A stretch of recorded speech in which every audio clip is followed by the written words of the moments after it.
Hello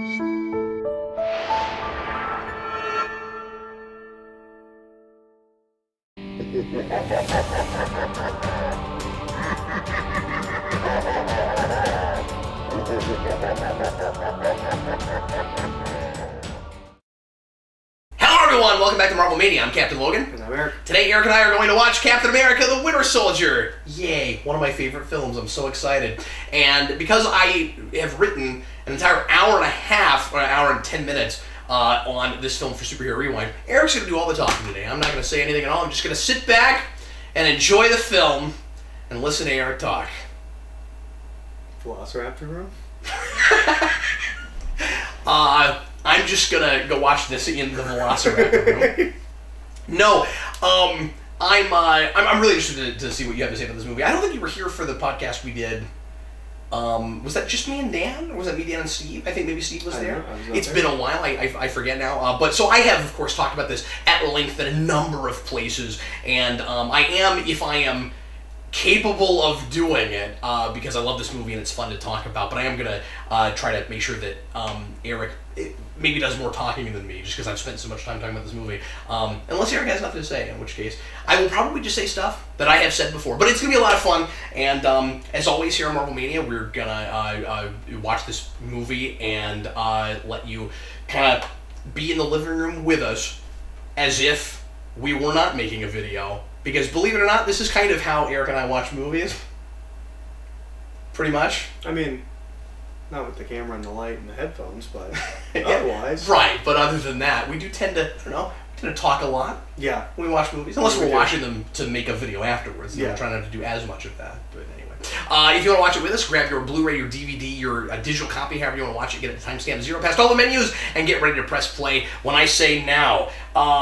Eric, any preamble, any history with this film that you feel the need to bring up? I don't think so. Before we get started? Okay, well, we'll go ahead and just get right into it. Everybody, please press play right now. Not now. Not now. Sorry. Stop. Rewind. Get it back. That didn't work. Sorry about that. Let's try again. Everybody, please press play. Are you good? You got it rolled back? This is real professional. Everybody, please press play right now. There we go. This is the prologue. It is. And once again, that new logo. Then new logo. There's a leg in this logo that I think might be Spider-Man 2099, I'm not sure. Really? It's like blue, and then it's got like a red streak, and I don't think he has that on his legs. I think his legs are all blue, but I can't figure out what other character that would be. There's a Spidey 2099 leg? I think. I'm not sure. I guarantee you somewhere online someone has dissected all of these logos and shown us every single panel. So I know this didn't make it as high on your list when we did our ranked list, but It was like 4. Was it that high? Yeah, it's cool. just beat out by Age of Ultron, Civil War 9, Iron Man 3. And Civil War only beats it out because of the Tony stuff, and I'm just more a fan of that character. I think this is a better movie than Civil War. Would you say it's better than Iron Man 3? No. I know you don't rank it higher, but just like story-wise, is it no, better? I think Iron Man 3 is a bit tighter, and I think has more fresh takes on similar themes. I don't know. Maybe somewhere they're in the same ballpark. I like that movie a lot more after the last viewing we had of it, but I still have a hard time not saying this is a better film just because. And that's fair. It's. I don't know. I feel like Iron Man 3 is very consummate Shane Black, and this is like nothing that came before it.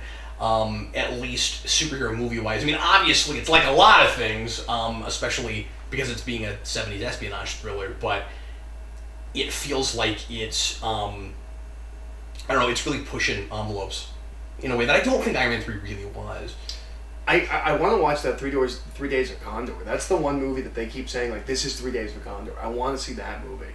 I know it's one of Steve's favorites, but I've not seen it. Did you love this the first time you saw it? Or did you need time with it? No, I think I did. I don't know. I know I like this a lot coming out, and I don't think I'm pretty sure I did. I needed time for it to simmer. Mm-hmm. This is one of those movies that I came to love. That's in my top 3 or 5 of superhero films. And first time I was shocked by it. It was kind of like Logan. Mm-hmm. Except I knew Logan was one of the best. I think I knew this was one of the best superhero movies ever made, or had kind of made that determination. But I didn't know if I liked it as one of the best movies. Well, and it's really out of your element. It is, and it's weird how much I love it because it didn't make me get into that genre. Mm-hmm.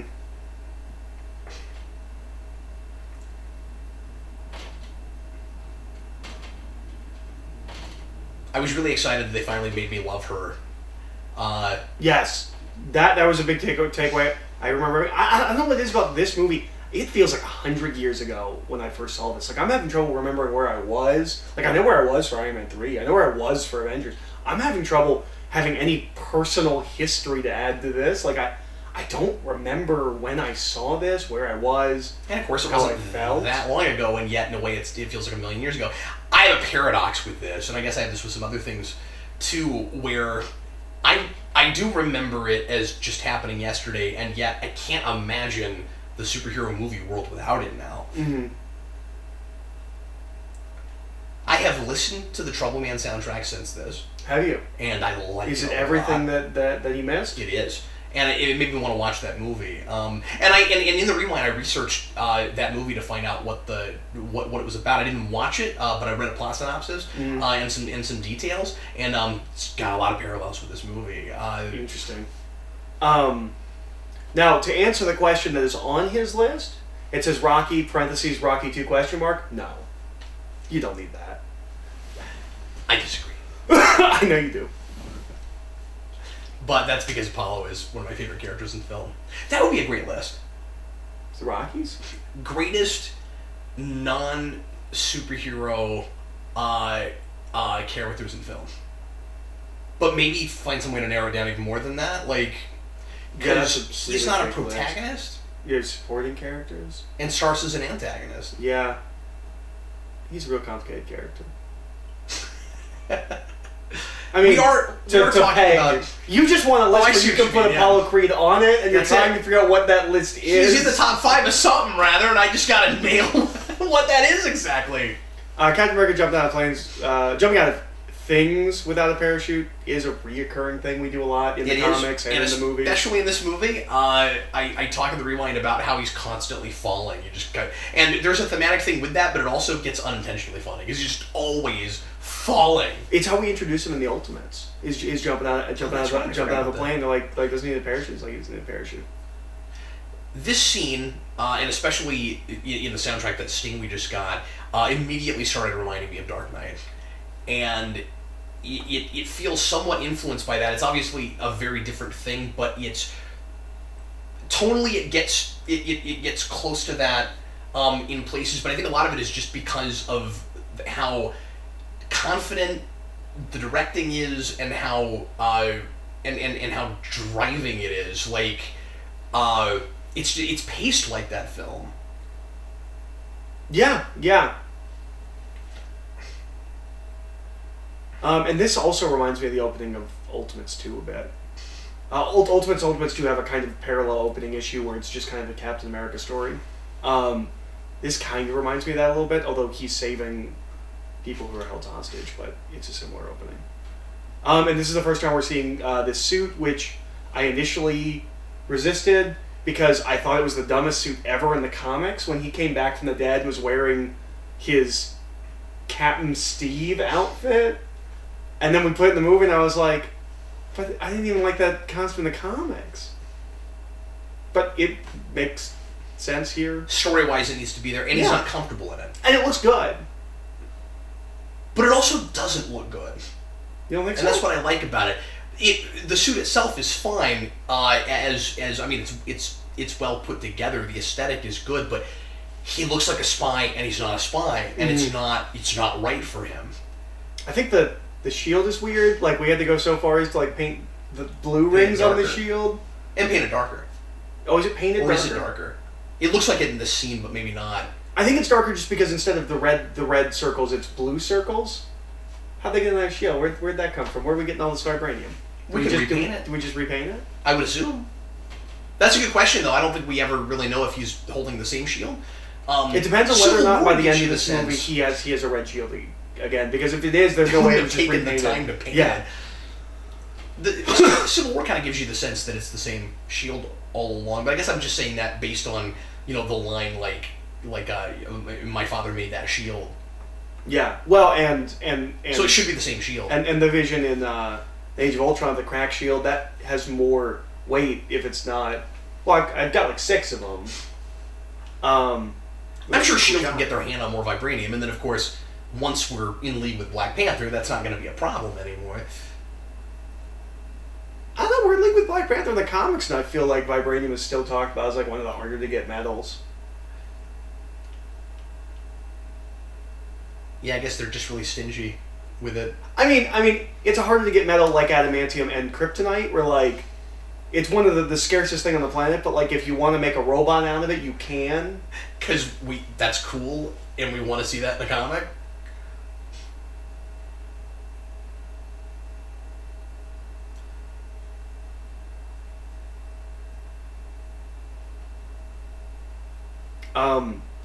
I don't remember if I knew or not that Batroc the Leaper was in this, but I was really excited because his outfit is kind of just Batroc the Leaper's outfit, just made to look realistic and without the mask.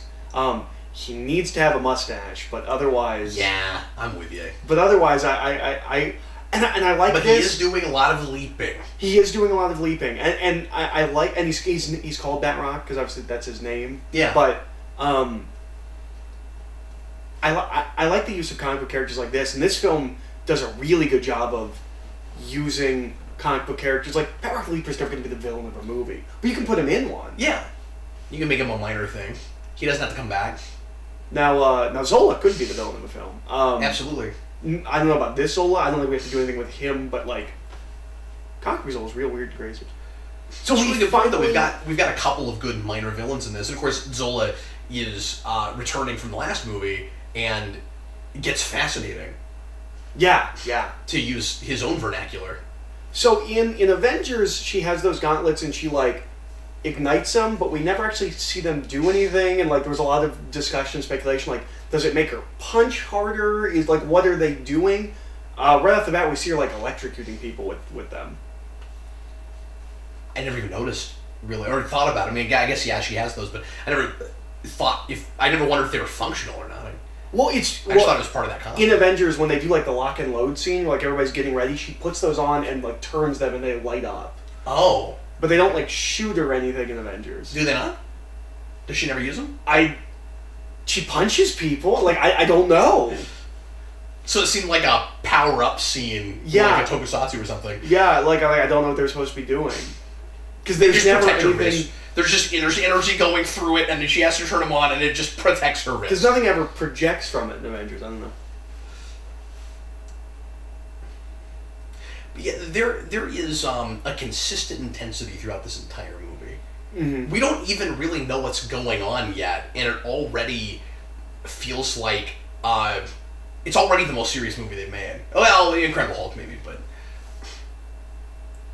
you just, I don't know, there's this sense of weightiness to this from the very beginning, where where it seems kind of routine, except the music is telling you it's not, and the way it's directed, and the way we're cutting, and the color palette and everything is just telling you that everything you're looking at is going to really matter later, and that this is going to be about something. Mm-hmm. Which I don't think I had a sense of going into this. Like there was certainly good buzz, but I don't think I got... I didn't either. And that's part of why I was so blindsided by it, and why it took me a couple of viewings before I decided that I loved it. So this is going to be the beginning of what I'm going to keep complaining about from here forward. He cannot keep that mask on. And this is the first time I really noticed it. Where I'm like, what does this add to this scene?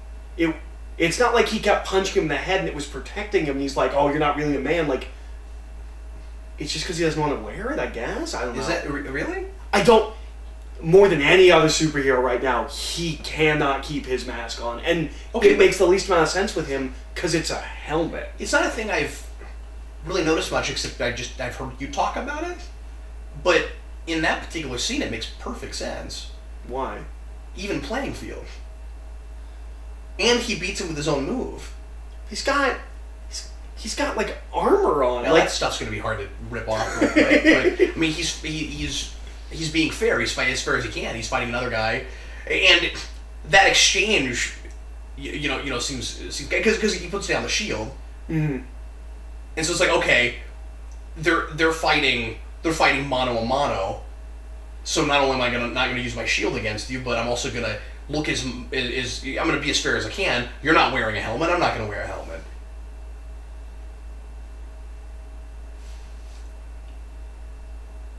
He did leave that helmet behind, though. Maybe that's why he doesn't wear it for the rest of this movie. Maybe it blows up on this ship. He just forgot to take it with him. He could have gotten another one. He goes back to S.H.I.E.L.D. headquarters. Oh, it's so itchy. This is the first time we see the Triskelion, right? The Triskelion is... I'm trying to remember if it shows up in S.H.I.E.L.D. first. But that's also an Ultimates thing. That's the only place the Triskelion is. In the movies, certainly. I just can't remember if they show it to you at all in S.H.I.E.L.D. first. And I've said this a lot before, but this is one of the things... and I haven't continued watching that show. I stopped. No one has. Really keeping up with it. Folks have, but that's the thing we sometimes get crap about from folks. Oh, really? Like, well, it's great now. You're missing out. You should watch it. But I haven't been this season. I did hear that about the first half. The Ghost Rider stuff people really liked. Yeah, but anyway, I really like the S.H.I.E.L.D. stuff around this movie, and of course, and you told me about that because I dropped off after like 4 or 5 episodes of S.H.I.E.L.D. and I was like, this show's nothing. I don't care. But you told me. I remember when we talked. You should watch those episodes. The way they set up Sitwell is great, and the and then the aftermath, of course, is really interesting because we have a show that's only in its first season about this organization, and it's gone now. What do you do with that? And I've always been perplexed by that because you'd think that they knew that they were coming into this and that this was going to happen. How long a movie takes to make? It seems like you wouldn't start a S.H.I.E.L.D. show until the season after. You know, like you wait so that you could start with it. Like it would be like maybe a rebuilding show. Mm-hmm.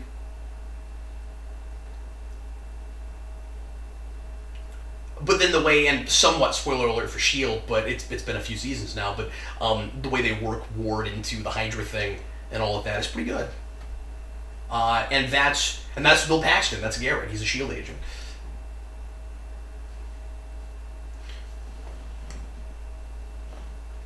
I like that Fury's distrust of people comes from a personal place. It's a learned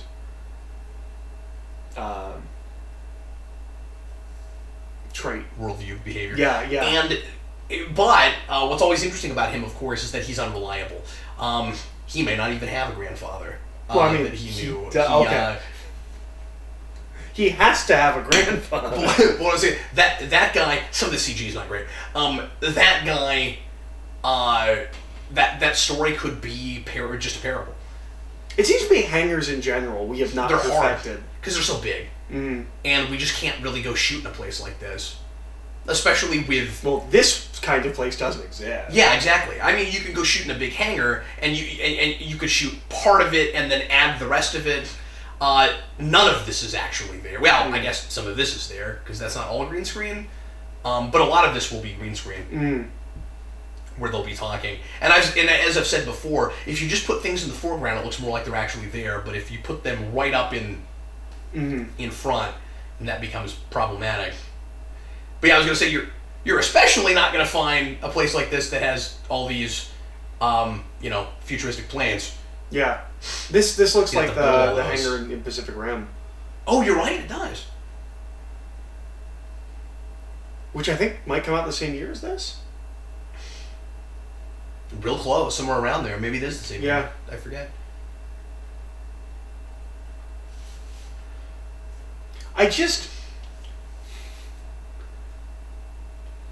Who sat down and said, you know what's a good idea? Put a bunch of guns in the sky, and anybody does anything wrong, we'll shoot them. Uh-huh. Like, it's such an obviously bad idea. Yeah, but you're talking about a more extreme world, and... I don't mean that as a criticism, but just in, like, a comic book thing where, like... That's true. There are certain things in comic books where it's like, well, maybe you don't trust the guy called Sinestro.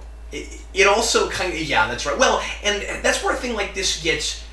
American War it's a thing. It can get a little bit dicey as far as being tonally consistent and having an internal logic, suspension of disbelief, where this is to date or to when this comes out, one of the most and I think now too, of course, one of the most realistic superhero films, and yet it's got these really stylized over the top comic book elements, like Zola being in the computer and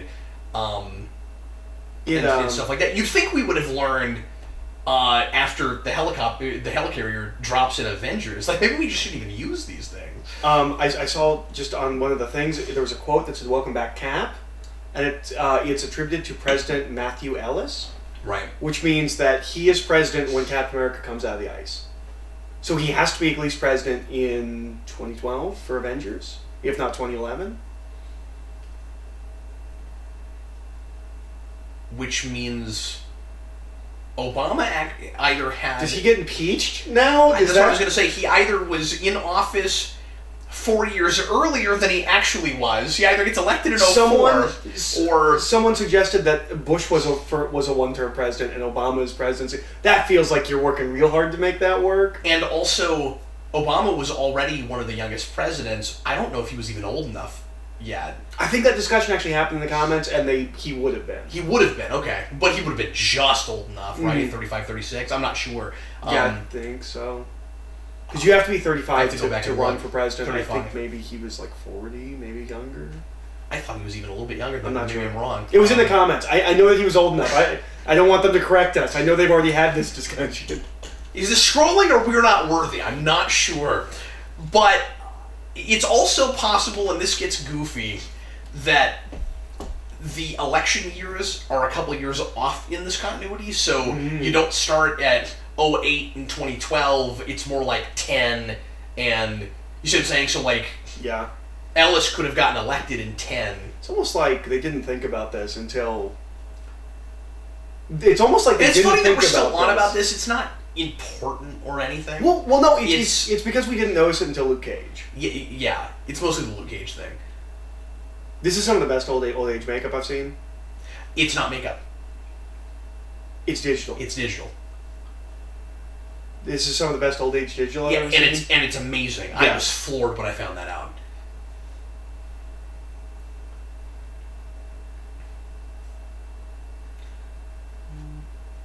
And it's still interesting. It's interesting that she still hasn't had her TV show yet. She's still not a big deal yet. Mm-hmm. You know, I think it's interesting. He says that he threw himself back into it, to serve, just kind of go right back to it. But he doesn't go join the army. He doesn't go overseas and fight. He joins S.H.I.E.L.D. Yeah, and it seems like a given. Yeah, like just of course that's where he would go. Yeah, and yet it's not a smooth fit. And he doesn't he wasn't a spy, but he joins a spy organization. Why? I'm sure some of it has to do with Carter, because she founded it, or she co-founded it. Well, and Stark founded it. I'm sure some of it has to do with the fact that the Avengers was a S.H.I.E.L.D. idea, and that he wants to stay with Hawkeye or S.H.I.E.L.D. agents. Maybe he would, maybe he would feel an obligation to work with and for the people that made that happen in the first place. That gets kind of interesting, given his stance, of course, in Civil War, where he doesn't want to be beholden to the government and any kind of an organization. He wants to be able to go out and fight crime when it needs to be fought, and not work for someone with an agenda. And it's also possible that S.H.I.E.L.D's the only governmental force dealing with meta threats. where he's best served there. Yeah. Because of his powers. Yeah. So, I want windows like that. I guarantee you someone owns that prompt. Just that little thumb drive? Yeah, I guarantee you someone owns that. And they paid $50,000 for it or something. Yeah, probably not that much, but I have no idea what props are worth. I just assume they're these all way days out of my Hollywood price range. props are way harder to get than they used to be and command much larger sums. But I think a lot of companies, I would imagine Marvel does this, keep those things under pretty tight lock and key. And I imagine, and I could be wrong about this, that a lot of that stuff will either wind up in a museum or it'll just be a long time before anybody's allowed to try to purchase them. Partly because this continuity's still going, and you never know what props you're going to want to go back to. I mean, yeah. I mean, if I were them, I would have a big prop warehouse in case there was something I need to go back to, like we do with Star Trek for years and years. The Marvel Museum makes a lot of sense at this point. Yeah. I brought this up before, but the majority of these people have been villains. In him in particular. He's one of the big bad guys in Lost. He's the big corporate bad guy. He's the bad dad-in-law in the OC. And so it's kind of fun, this casting, because you can't trust anyone. Mm-hmm. And of course, except for Robert Redford. Yeah, right. He's always a good guy. Mm-hmm. Except this time. I remember when he was cast, I was so confused because I was like, Nick Fury's director of S.H.I.E.L.D. How can someone be above him? Yeah. Like, just that idea, I was like, that doesn't make sense. Nick Fury doesn't have a boss. He answers to the president, Congress, like things like that. I guess not. Yeah. Yeah, and then it's weird that he would have the kind of free reign that he does if there is someone over him. Yeah. What does this guy do? What was Robert Redford doing during the Avengers? Like, why wasn't he... Maybe he was supposed to have been one of the floating heads of doom? I don't know. That's a really good point. I mean, Fury really feels like he works unfettered. Yeah. You know, completely autonomous. And of course, it's a Black Ops organization. That's how it's run. It's autonomous.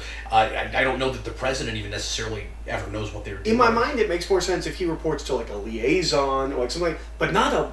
So, like, I get the impression he's above him in S.H.I.E.L.D. He is not the go-between between S.H.I.E.L.D. and the U.S. government. Almost as if Fury felt like a more expendable character and it wouldn't hurt fans' feelings, you want him to be the bad guy. I would have loved that. Because he's specifically the ultimate Nick Fury and he's not the best person, mm-hmm. I think that would have been really cool. And I love this scene. I remember, and he's a character that I'm sorry, and he's a character that makes a really good case. Yeah. No, and he's great. It's just I remember being. But I'm saying I think you could do that with Fury too. Yeah. And we hadn't done much with him, so like Fury was a little bit of a clean slate. Other than he's Sam Jackson. Yeah, but the problem is he does bad things for the right reasons in Avengers, and he goes against that Security Council, and it's a little hard to imagine when you get into this that he would be, because the only way that works is if he's working for Hydra. Mm-hmm. Yeah. So even with Avengers, I don't know if I would buy that he's been doing that all along. Yeah. But not knowing that he's working for them, that works really well. But you wanted to talk about this scene? I remember in theaters just. Really being taken aback by the... It's not AA, it's a different kind of support group. It's for people with... I can't think of what it's called. PTSD. It's a PTSD support group. I remember really being taken aback and being like, oh, like, there's something real serious here. Not the rest of this movie wasn't serious, but it was comic book serious, and now we're talking about, like, real world stuff, and like I remember being really impressed by that. I really like the idea that Captain America doesn't know what he wants right now, and is kind of being used as a tool, almost as a weapon. Mm-hmm. And all he knows how to do is take orders and hope for the best. And he already saw with Avengers that you can't do that in this modern world. And I think it's arguably you shouldn't have fully done that in the 40s either.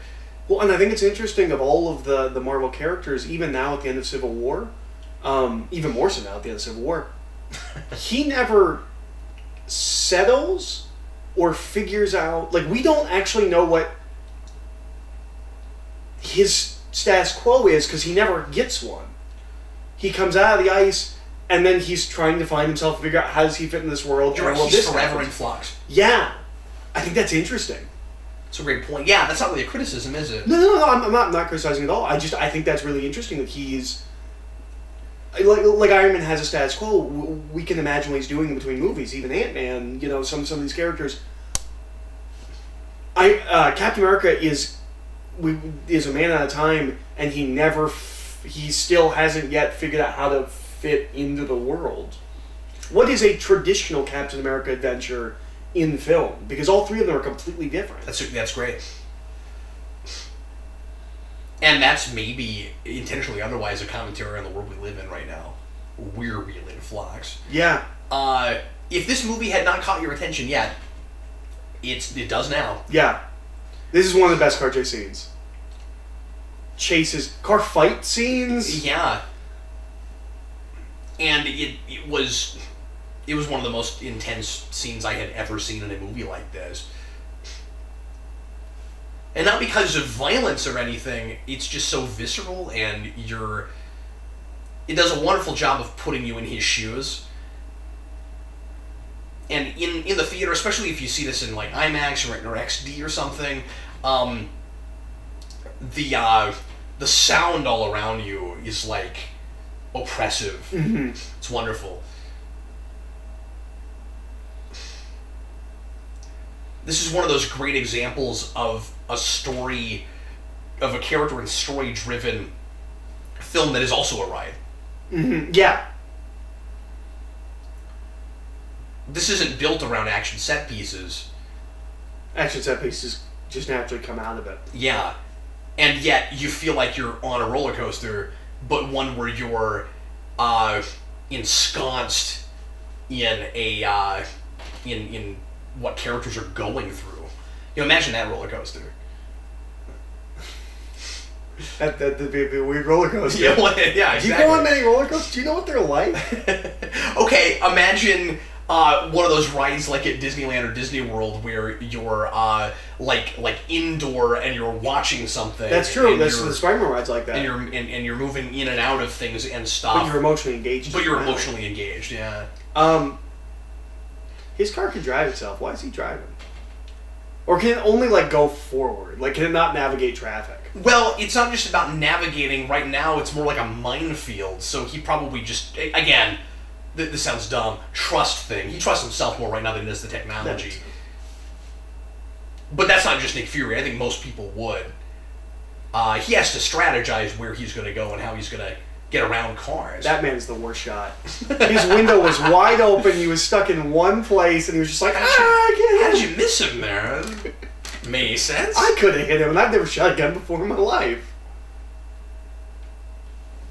This is, of course, a point we brought up a lot talking about this movie, but I still am in awe at the decision to make this an entirely different genre than the last film. Well, and I think part of what made this film kind of come out of nowhere in the way it did is that... Now it's a chase. Is that the Russos were no one. Yeah. They were sitcom directors on a very ambitious and... Community did a lot of pastiche episodes where they were parodying... They do a whole Law & Order episode, and it feels just like a Law & Order episode, and things like that, but this is... So they're good at mimicking. Yeah. But this is a completely different thing, and I don't think anyone expected that. When you heard the Russos were on board, it's not that they just got more work for hire people. Like they will make a competent movie. It's serviceable. They've told them what kind of movie to make. But... and that's not what happened at all. No. How do those guys get the kind of free reign they got? And they have so much... This feels like the least... to this point, and now we get a lot more of that. Yeah. This feels like the least mandated movie Marvel had made. Well, and it's so... they have so much control over the script. Like they talk about it in the commentary, and they have that, and it's also in Civil War that like these are the same writers as Thor, and like I don't think it's just that they're more comfortable with this material. Like the Russos talk about how they went over the script and they didn't want it to have plot holes. They wanted it to be as strong as it possibly could be. They also importantly got more time than a lot of these movies have, apparently. They talk about that in the commentary, that they were really lucky to have the extra months they had. And it shows. Mm-hmm. I think they had a lot of time to polish the story. And we rush these things out so hard. But Civil War is, I think, as polished as a story with that many characters could be. Yeah, I think so too. But now they've had some practice. Yeah. I don't know what kind of lead time they had in writing that movie. I really like the mask that we gave Winter Soldier. Mm-hmm. In the comics, you just got like a domino mask. I really like this ski mask kind of thing. Yeah, you don't usually talk about any improvements we make in these movies aesthetically. Yeah. Well, and you couldn't do a domino mask. But I guess they could have just done goggles. I like that it's a full face. I think I've talked about this before. If you have a mask that covers your face but leaves your hair out, I just like immediately like that design. I think it's the coolest thing always. And they took a design that is not that and made it that, and I like it.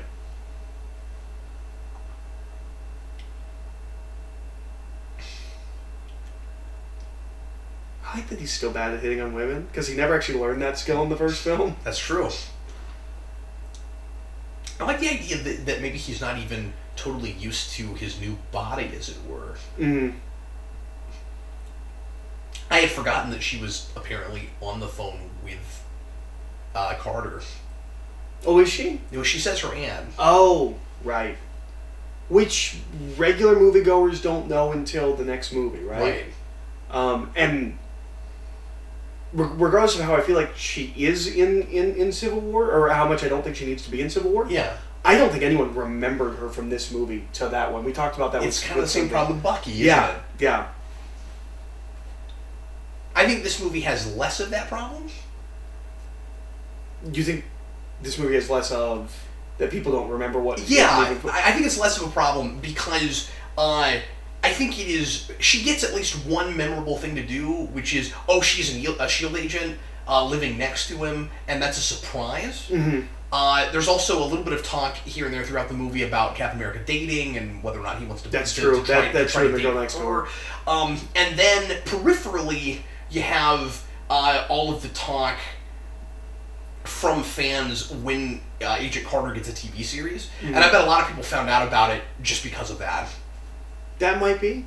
There was probably more talk about that character because of that TV show. I wouldn't be surprised if a lot of people saw Civil War, and even if they remembered the scenes and things, they did not remember that these two are the same character. I think that probably did happen, maybe, yeah, because it does feel like it's been a while. Because she and Crossbones, less so with Crossbones, but both of them really of everything in this film feel really set-up-y.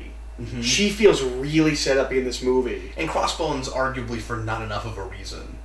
Because he's taken out so quickly. Yeah. When we get into Civil War. This made-up story about his wife, which is somewhat amusing, is one of the things that makes me think maybe even the grandfather story isn't true. Just because he has a tendency to do that, and he seems to lie out of habit. Mm-hmm. And of course here he's seeing it as a necessity. I get why he's doing that, but I'm just saying that in the theater, that was the thing that made me kind of think on a second or third viewing, maybe he didn't have a grandfather. Maybe he didn't have a grandfather. Yeah. Mm-hmm. Maybe he was genetically engineered, Eric. Maybe he doesn't even have parents. You don't know. Nick Fury might... Well, and... Spoiler alert for comics, but we find out that's actually kind of true in the comics. Is it? Well... Is that part of the original Sin sort of, kind of, yeah. Original Sin... Can I tell you about this real quick? Yeah, sure.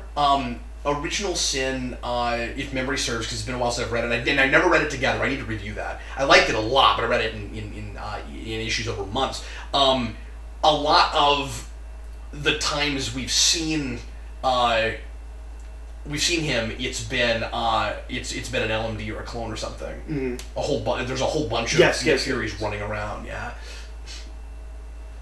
That's all I meant. Oh, okay. When I was talking about that. Okay, I knew that. I didn't know if there was like something else where like No, I don't think they're all artificial. I think there is a real one. I think. Well, he's the old one on the moon, right? Yeah. Who becomes the Watcher. Mm-hmm. That's a cool shot. It was in the trailer. Yep. That was a great thing to sell the movie on. Now, I thought this movie did a great job with advertising, not telling you much of anything and telling you everything you needed to go to the movie. I mean, like, because you think, when I first saw the like main first trailer, I was like, I'm surprised that so much of this movie thematically is in that trailer. And then went and saw the movie, and you don't even know. I mean, it opens up so wide because it's now such a dense film. I think a fair criticism is Winter Soldier is not really the right title for this. It's not about him. It's bigger than that. I won't get into it, but I disagree. Okay. I have a whole section in my rewind about why that had to be the title. It's not just about that character. It's about the idea of the Winter Soldier. We talk about that a lot in our other commentary, and like I said, I have a whole section on it in the rewind. I used to think that, and then I did research. So that's a fair criticism because you have to do research to know why that needs to be the title. Well, and the fact that he's called Winter Soldier already is weird because he's not Russian. Yeah. But, well, and... Yeah, it's almost a better title if he's never named, actually. Well, and... It's one of the things that I had where, like, I was like, when I saw this, I was like, oh, you didn't take anything from Winter Soldier other than Winter Soldier. Like, this doesn't have relatively anything to do with the comic book story Winter Soldier. And it's not a criticism, it's not a problem, but, like, that surprised me when I saw it. Like, when you name it after something, you think it's going to be that. This is a character-driven and weighty enough movie that in the theater I did think there was a possibility they actually killed him. Me too. And it's Dark Knight all over again. Because that movie also, less so, because I really didn't think they would kill off Gordon in their second movie. Mm-hmm. But I did have a moment where I wondered. But... Because it did feel like anything could happen. I think this is the first big one where after this, it starts feeling like no one can ever die in these movies. That's fair. And I think this is the first big one where it's like, oh, they killed someone. Oh, no, they didn't. And then we kind of keep doing that. I don't know if people had this, because I didn't, but maybe some people also would have bought into that and thought maybe he was actually dead because of Coulson. Mm-hmm. They just saw Avengers. But S.H.I.E.L.'s been on, and we know Coulson's not dead. People. Yeah, no, but if they're not watching that show. Yeah. Well, that's true. They might. I mean, the reverse could happen. They might say, "Well, we don't keep anybody dead, so he's not dead." Mm-hmm. I don't remember exactly how I feel. I feel like I was, I guess, similar to Dark Knight, where I'm like, well, "That's a bold move." Oh, he's not dead. How did you feel when he came back? I didn't feel betrayed. I think it works fine. It makes sense, but it is the beginnings of a pattern. Yeah, and like at first. I felt like it was maybe a little bit cop-out-ish, and then I watched the rest of the movie. Mm-hmm. The compartmentalization thing, all of that. This is a guy that fakes his own death, and probably has done this before. Mm-hmm. In this very hospital, they're ready for it. They've got the Nick Fury room. That's the fake death room. Yeah, that's the fake death room. That's where the fake deaths happen. But on the outside, so no one knows, it says real death room. The best thing about this is the veil that gets pulled back, of course.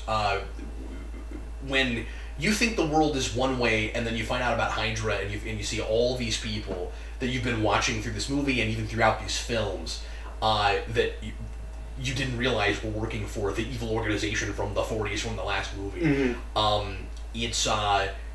It's just an incredible feeling. Yeah. And I can't think of many other times that I felt that way. We're just like, oh, that's what's going on. And where I was so with the protagonist. Mm-hmm. Like, we hardly know anything he doesn't know. Mm-hmm. Once we start playing Winter Soldier slightly more like a dual protagonist, not really, but like, once we start jumping over to him some, mm-hmm. we see him and Pierce together in a scene without obviously Captain America there, but for the most part, we get to feel those things with him, and that makes it a lot more impactful.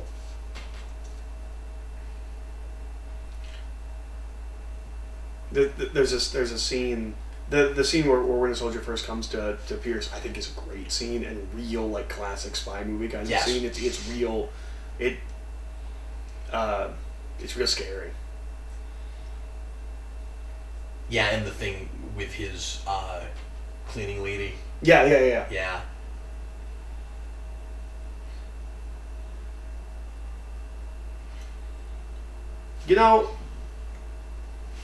Some people, they work at a place, and on the weekend they go out, and, like, everybody that works there goes out, and then they all, like they get drunk, and, like, maybe somebody does something stupid, gets up, dances on a table or whatever, and then they're so worried about when they come in on Monday, what's everybody gonna be thinking? Captain America has to go into work and worry about anyone I know could be trying to kill me. Because, like, he's coming in, he's still coming into work. And he's talking to his boss. That's a good point. And where he is right now. And he has no idea. I don't know if I can trust this person. I don't know if I can trust Bob down the hall.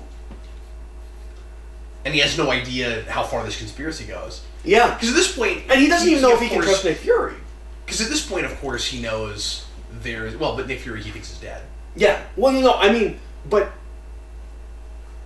Nick Fury could have been doing something that would have caused people to come after him. Sure.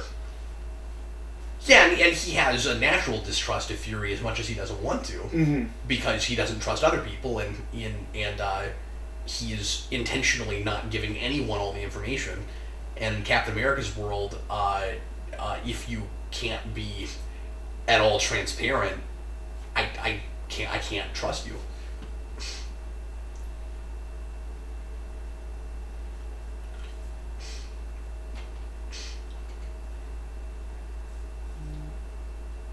But of course, he naturally wants to give everyone the benefit of the doubt. Yeah. Is this the same year as Rises? No, Rises is 12. Oh, right. So this is the following year. Because there was a similar line in Rises about sticking your hand in the mud. No, this is 14. In the filth. This is 2 years after.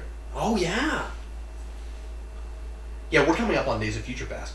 Yeah.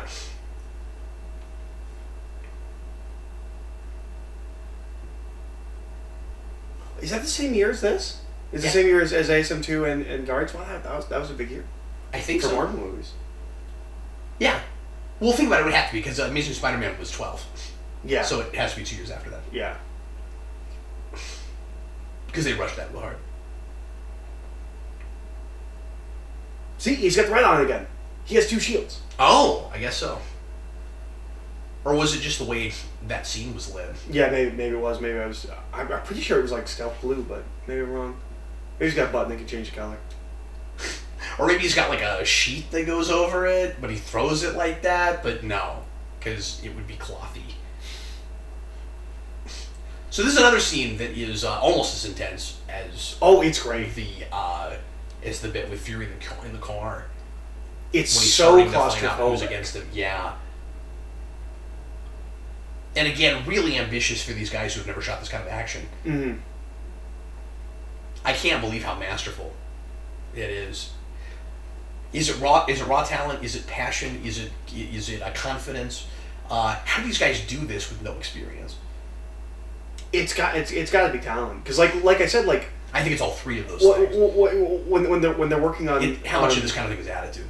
Yeah, you know. Yeah, well, because when they're working on Community, like they're working on the budget they've got, they do the best that they absolutely can with what they've got. They make shows that feel like other shows when they're doing parody episodes. So they don't have no experience, but they've never made a movie with, and this kind of scale and budget. I said this with Whedon.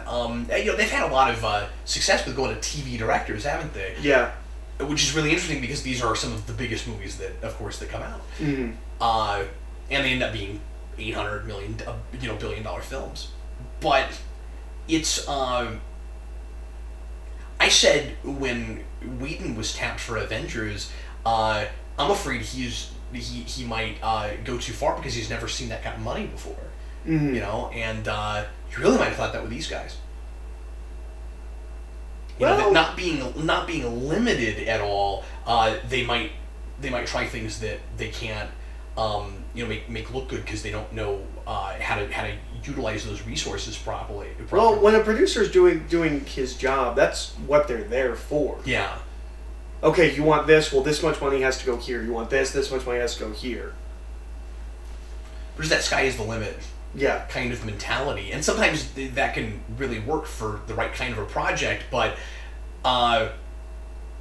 you know, I go to the Ninja Turtle example a lot, but I always want to give Ninja Turtles as little money as possible so that it has that street cred. Mm-hmm. Yeah, unless you were making like a space movie or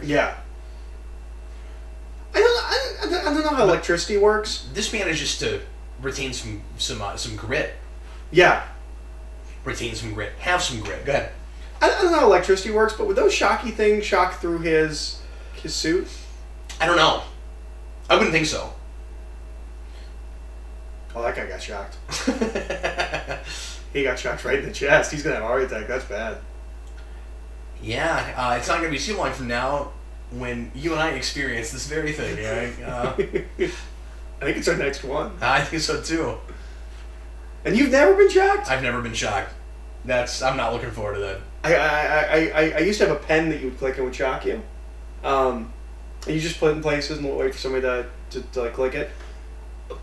That one I had trouble getting people to shock themselves with, but I also had shock gum. It looked like a pack of gum, but it says like shock something on it. We should count these falls. Is this the first or second fall? When he jumped? Well, no, he's done one because we talked about it. I was gonna ask, are you counting falls or jumps? Or yeah, let's just count like jumping yeah. from a high place. Okay, this would so be the second. Yes. You know, we forgot all about our board. Yeah, we did. We were using that board. You're and right. Then we had to erase it for something. Yeah. And I wrote all those down somewhere, and I just haven't put them back together. Because we at least have a bare-chested villain. Yeah. Yeah, we got to get back to all that. Yeah. I apologize for folks keeping up with that.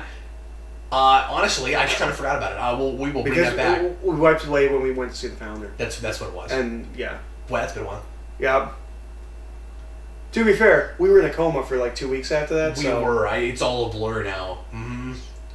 I woke up and kind of expected Hydra to have taken over. Boy, we really waste no time in this movie. Captain America's already a fugitive. Yep. It's fantastic. Some people found some of this a little over the top. This? When he jumps up on that and. Oh really? Yeah, just because it's such a deep, poignant movie. How are we doing this kind of big action? But it's Captain America. I don't have a problem with it. He's Captain America. Yeah, this is what I expect Captain America to be doing. Love the score. It's a superhero doing punching people. This is a thoughtful movie.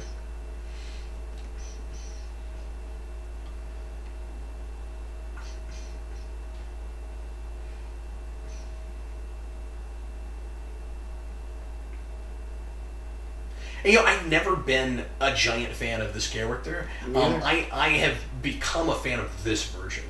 And this movie is what starts that. I agree. And it's kind of fun because you and I get to be kind of on, Iron Man's side, Captain America's side. I feel like I can definitively pick a side if I have to. Just, it's You're just picking characters or thought process in that movie? Both. Okay. Kind of, although we'll talk about this when we get to Civil War, but Civil War is amazing in making it really hard not to side with Tony in a lot of scenes. Mm-hmm. And he's clearly the guy in the wrong in the comic. Yeah. Clearly. Well, and they make Captain America seem kind of out of his gourd a little bit. I think Captain America's the guy in the wrong in the comic. Really? Well, they just make Iron Man a jerk face. Yeah, well, they're both in the wrong. Yeah. But in what's going on, Captain America's kind of a crazy person. If you remember, he's kind of a crazy person in that comic. I forgot about and that's a lot Millar. I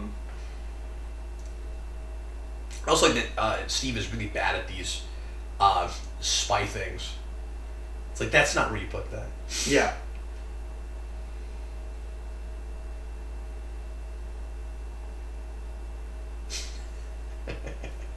I like that she sounds like she's lying when she says that line. Yeah. It's great. Just like Fury, you can never really tell when she's telling the truth or not. Mm-hmm. And this is the first time I just love her philosophy in this movie. This is the first time you have to be in the moment. No one is the same all the time. Where I thought she really clicked. I liked her in Avengers, but like this is where I'm like, okay, like I kind of get who this character is, and while Scarlett Johansson is not the best actress in the world, they know how to direct her, and she's giving a really good performance in this film. I think so too. And they ruined her hair. She makes me... Everybody says that. I still don't understand. I don't get it.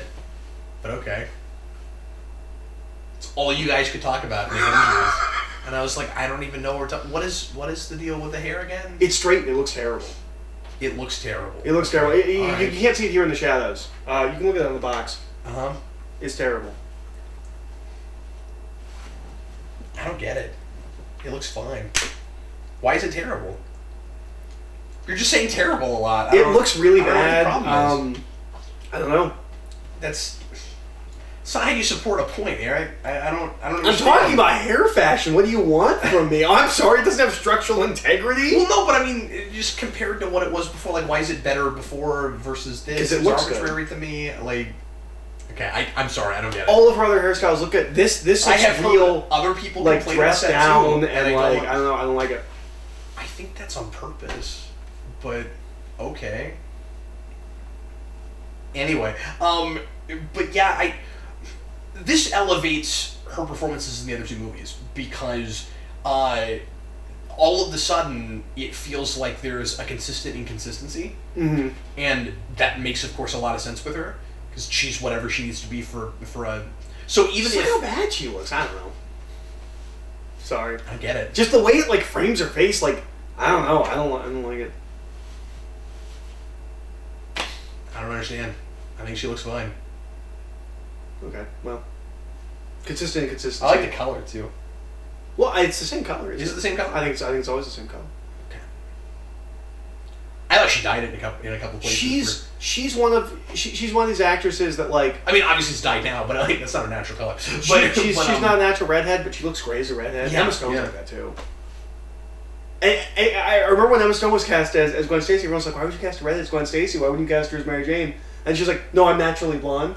I've just been dyeing my hair red for a bunch of roles. Yeah.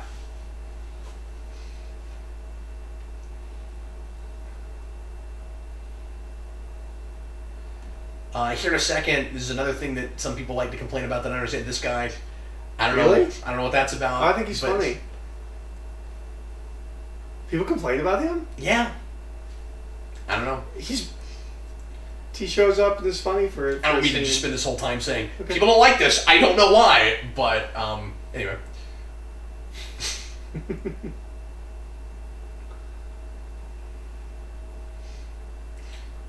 Aren't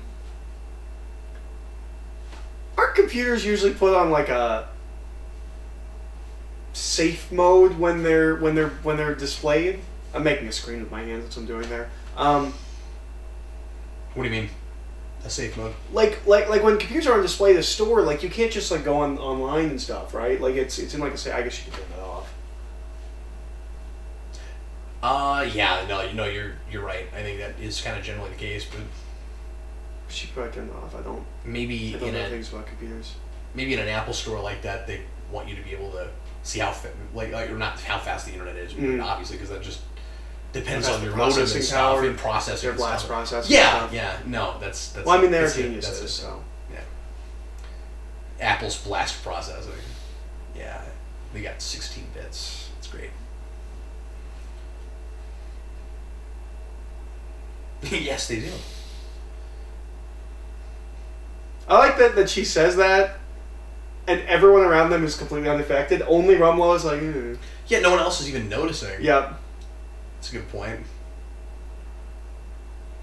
You know what I'm going to try and find while we're watching this? Brubaker. He's in this movie. Is he really? I've seen a picture of him. I've never seen him in the movie. We've had that with a lot of things. We're like, we know this is here. I mean, we're batting 1,000. We've not found one thing where we're like, this is in here somewhere. Where is it? Wait, at one point where I'm like, oh, cool, finally! I really like that they pulled off doing that kiss scene, and I'm never, and they don't do a love thing. I mean, they don't make her a love interest at all. I have this whole thing about why I don't think they can be together, and a lot of people were surprised when we got to Age of Ultron, the Hulk thing. Mm-hmm. She would never date him. No, I don't think so either. Because they have really opposing worldviews, I think. Well, and she's very critical of herself and her past, and I think in her head, he's kind of here. He's too good for her, and he would be worried, or she would be worried about bringing him down. Yeah, absolutely. I don't think she would ever. She doesn't understand how he can be as. But she doesn't want to corrupt that and take that away from him. Yeah, exactly. And she'd be afraid of doing that.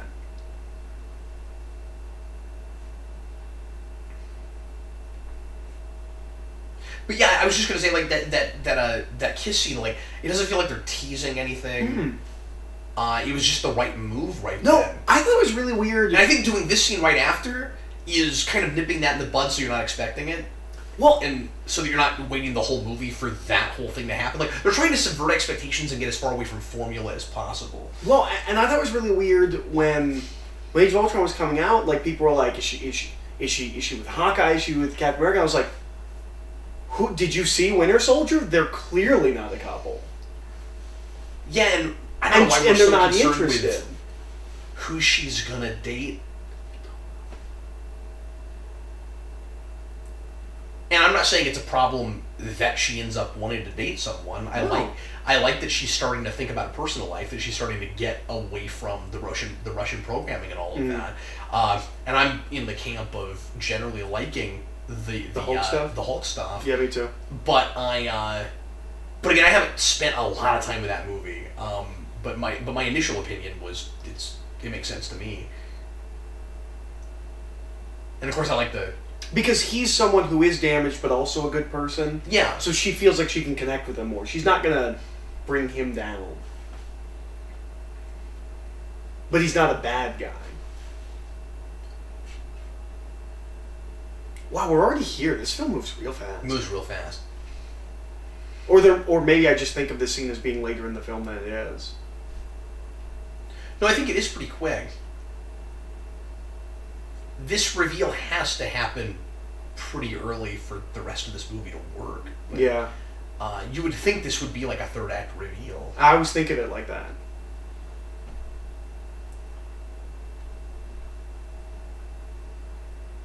No, it's like I don't know, it's almost like a first act plot point.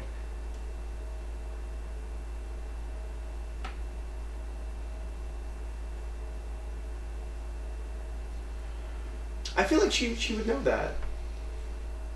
I feel like she would know the founders of S.H.I.E.L.D. Unless that's a secret. Well, compartmentalization here, I can. It's true. It's true. To make sure that nobody knows everything. So there are some people that know about Howard Stark, and there are some people that know about Peggy Carter, but nobody knows about both of them.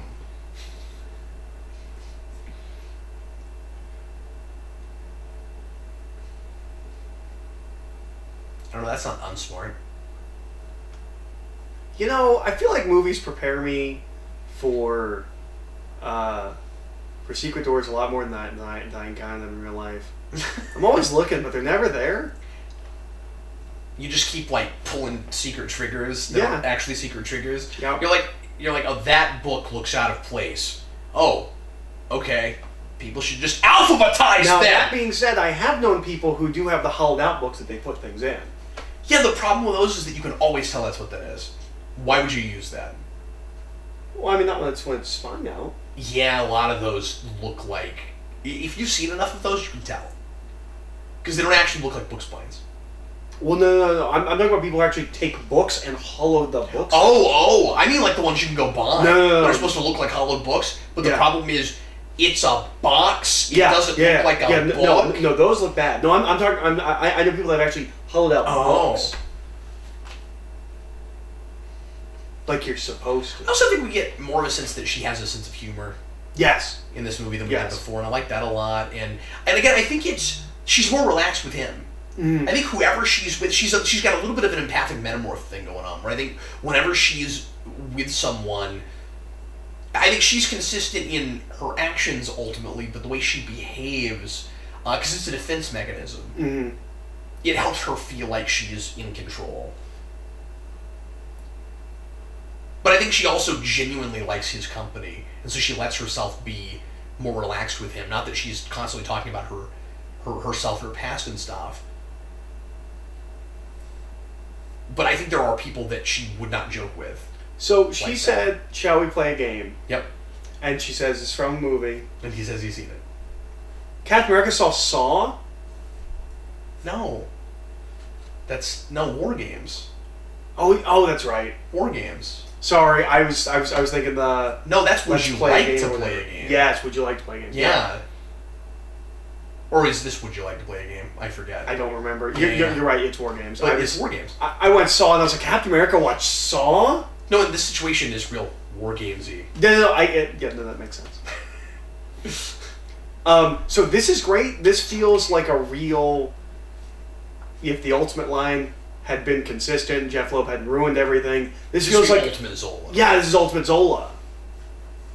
I love the little camera head. I've always been impressed with, and I've talked about this before, of course, with how, again, realistic this movie feels, but it can go to these impossible comic book places. Mm. I was giddy about this reveal in the theater. Not just the S.H.I.E.L.D. thing, but just the Zola thing. Mm-hmm. That this is how they do the head and the stomach thing. Yeah. And it doesn't feel like a cop-out. It's not like, oh, we won't go that far. I don't know. This is as far out there as that is. Yeah. Well, maybe not quite. It's easier to put on film, certainly. He could have had a robot body. I don't feel like that's that much further than this. Well, he doesn't have all the reams, I guess. Yeah.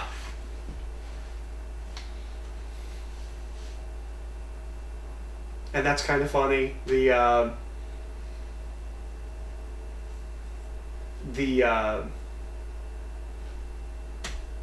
just so many banks of computer they need all of this processing power. It's old technology. So there's just so much of it. Yeah, and I still have a hard time buying that it would actually work. Yeah, it wouldn't. I almost think you need more, and yeah.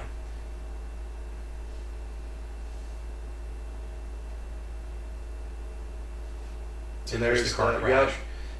crash. But there is not conclusive evidence there that it was Winter Soldier. The issue I have with that is that it's on screen so briefly, and when we got to Civil War, I didn't even know what we were talking about. I was like, why does Captain America know about that? Mm-hmm. And if this is the only place he saw it, I'm crying foul on that ending a little bit. He doesn't know it was Winter Soldier. No. From this. And he's seeing so many other things, it seems almost like maybe he's gone back and researched it since then, and then never told Stark. But I need more about that, and we'll talk about this when we get to Civil War. But it plays it like he deliberately has been keeping that from Stark, and it's been on his mind a lot and stuff. I don't know. He saw so many other images. I feel like it would have been easy for him to... Well, he says in Civil War, I didn't know for sure. Yeah. But I'm just saying it would have been really easy for him to be like, oh yeah, that's right, I saw that, I forgot all about that thing. I mean, but he knows Stark. Mm. So that is the image that should probably pop out to him the most. Mm-hmm. I do wish that was handled a little differently. Well, it's one of those things it's clearly not a plot point they intended to pick up on while they're making this movie. Yeah. But I wish it was handled differently in Civil War. Yeah. I don't know, I don't think I have a problem with it in Civil War. But I like the ending more than you do. I just have many questions. That ending does not fully play for me.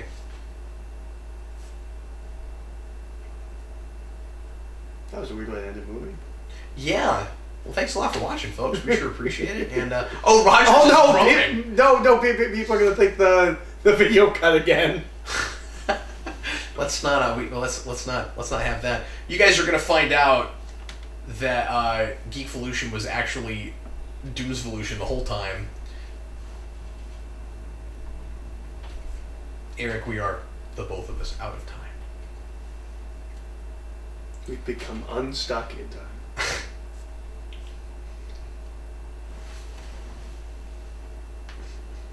was going to make a Terminator joke, and then I realized I don't remember. Hunter Killers, that's what they're called. The big flying ships in Terminator. I was going to say I don't remember. I do. They're called Hunter Killers, which is a real generic name. Yeah. Seems like there should be a slash between those things. I think he mostly calls them HKs. But... I've never thought of this before. They're coming out of this rubble.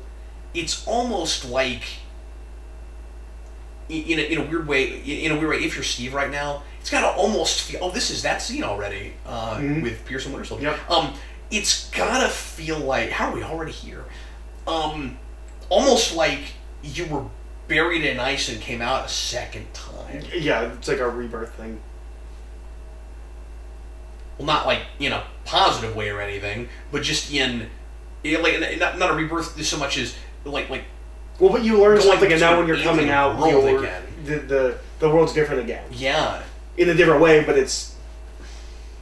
But it's not the same thing as a rebirth. It's not like being born again. It's like being stuck in a time capsule. You know, it's like going to another planet. And this is revealed to the bad guy, which I don't think anybody was surprised by. Were you surprised that he was the bad guy? Certainly not. Yeah, that's one thing that if that was supposed to be a secret, it doesn't seem like a secret. Mm-hmm. But mostly because now we're suspicious of everybody. Mm-hmm. And he seems a little suspicious anyway. Yeah, I think that's real intense. It becomes kind of problematic because if you're just watching this like a movie, you wouldn't be necessarily surprised by that. Mm-hmm. If you're thinking, oh my god, Robert Redford's the bad guy, but like that's two different trains of thought, you know? So yeah, it subverts expectations if you're both familiar with him, but I think even so, if you're just paying attention to what's going on, you shouldn't be that surprised by that. Yeah. Because somebody has to be in charge. Yeah. And they weren't after Pierce, they were after Fury. I mean, they were after him for a real specific reason, but... Now, the big thing I kept waiting for with Robert Redford that doesn't happen is I kept waiting for him to take his face off. There'd be Red Skull at the end of it. Yeah, I know and that said that. And that never happened. That would have been going too far. Well, and that's part of... The more I thought... I mean, as much as I would kind of love that, I don't know that that's not going way too far. Well, and should it be that personal for Steve? Maybe? I don't know. Well, and part of the reason that while I was watching it, I was kind of expecting it or suspecting that was what we were going to do is because in the Winter Soldier comic, the bad guy in that is a guy, and Red Skull is in his head. He's like living in his brain. So I thought like that's how we were going to do it. I like that it's generational. Mm-hmm. I like that Hydra has managed to convince people that this is what is best for humanity, that they have to be controlled, that they can't handle things on their own. And I just think that's almost better if Red Skull's not involved, that he lives on through this idea. But has he talked about much? I wish he was more of a symbol. Like their... Yeah, because we talk about the organization and this kind of grand philosophy. But we don't ever mention him that much, I don't think. I feel like he's such evocative imagery, you'd use him as a symbol. That almost makes more sense because this without a face is scarier. This without the fascist dictator is scarier. These people really believe in this, and it's not one guy manipulating them for his own ends.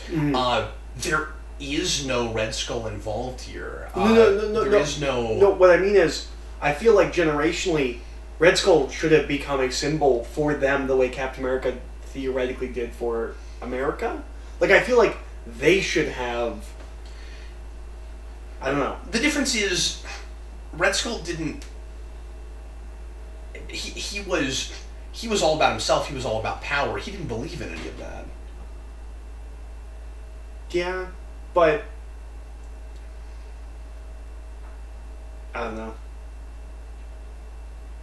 I feel like you would manufacture that narrative. And of course, most cults do have a face. Mm-hmm. You know, there is someone you answer to, and people because brainwashing and absolutely because of brainwashing and groupthink. We go to bed. No, don't go to bed. Watch this movie. Watch it. But so many people in cults historically. Not that I've done a lot of research on this, but just from what little I've you've joined. I know. From the ones you've dabbled in, the few and the ones that I've been the face of.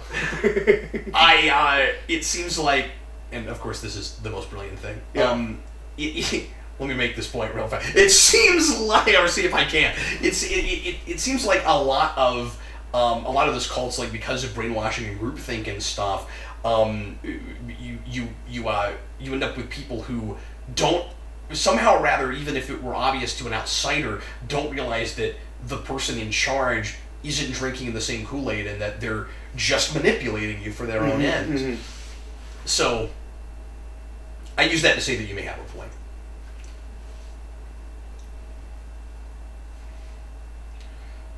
And as we talked about a lot, these later movies keep making the other films look, if not better, more relevant. Mm-hmm.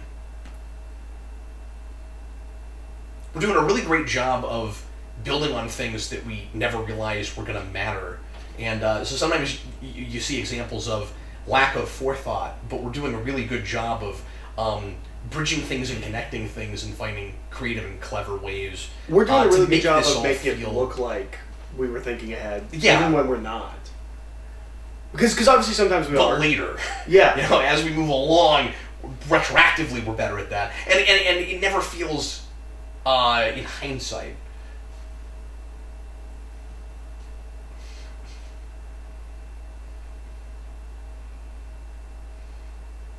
Now, there is the one big plot hole in this movie that the Russos said, we forgot, we're sorry. Like, we just didn't think about it, which is that Tony hacks all of S.H.I.E.L.D's files and everything in Avengers. And he should have found all the Hydra stuff hidden in it.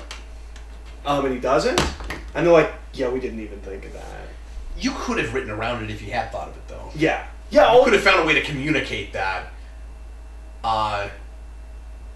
That it... That's great.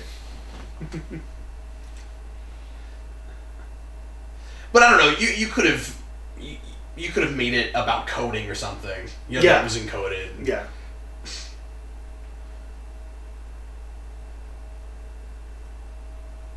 Now, you were talking about... I assume the Hydra files are different than the S.H.I.E.L.D. files. You were talking about when we were watching the first Captain America, that you had a very specific read on Zola, and then it changed seeing this film. I was hoping you wouldn't bring that up. It's been so long since I did all of that.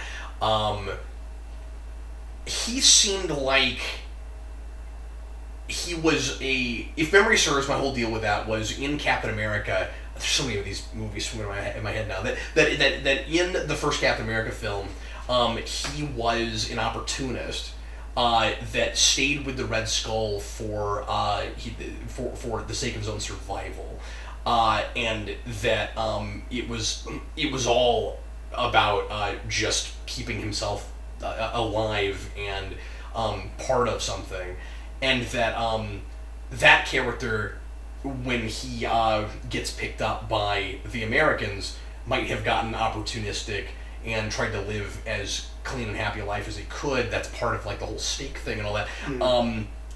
And he seems like a little bit of a different character by this, where he's still kind of loyal to the Red Skull. And I wasn't totally sure I bought that, based on the read I had from that first movie, but I'm not sure that I read it right. Mm-hmm. That was a weird thing where I didn't quite get the rewind written or finished before I saw Winter Soldier. Mm-hmm. I was putting I had a few paragraphs left. I was putting the finishing touches on it, and I was in the middle of the Zola paragraph, and then I saw this movie, and I went, well, crap. And I don't do this now. I went ahead and finished writing it, trying to kind of ignore this movie, just because I had written the rest of it having not seen this. Mm-hmm. But now it just depends on how much time I have and if I'm there yet. So, if I've seen a movie before it's if I've seen a sequel before I write on its movie, I'll go ahead and sometimes bring up a couple of comparisons, but I won't get real deep into that yet until I get to the next one. But I won't pretend like I haven't seen it. Or at least let it influence you a little bit in that you're like, I thought this is what this was, but based on this plot point, turns out it's not. I've already seen this movie, I know that. But I won't focus on that, I won't spend a lot of time doing those comparisons and contrast. I haven't said this yet, Falcon is my new favorite thing. He's great. And I say new, it's been 3 years ago. So now. this is a scene that a friend of mine complains about endlessly. Yeah. Vibranium disperses energy and force. It should not send him back. We see him constantly withstand things and not move. Nothing... the whole point of Vibranium is that it disperses kinetic energy across it, so it doesn't...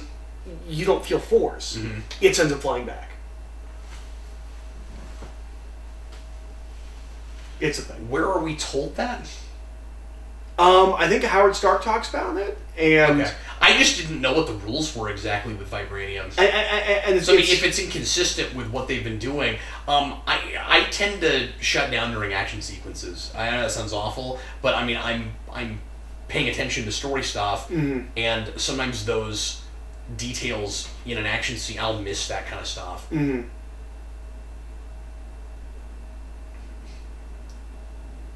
I'm not good at in-action continuity at all.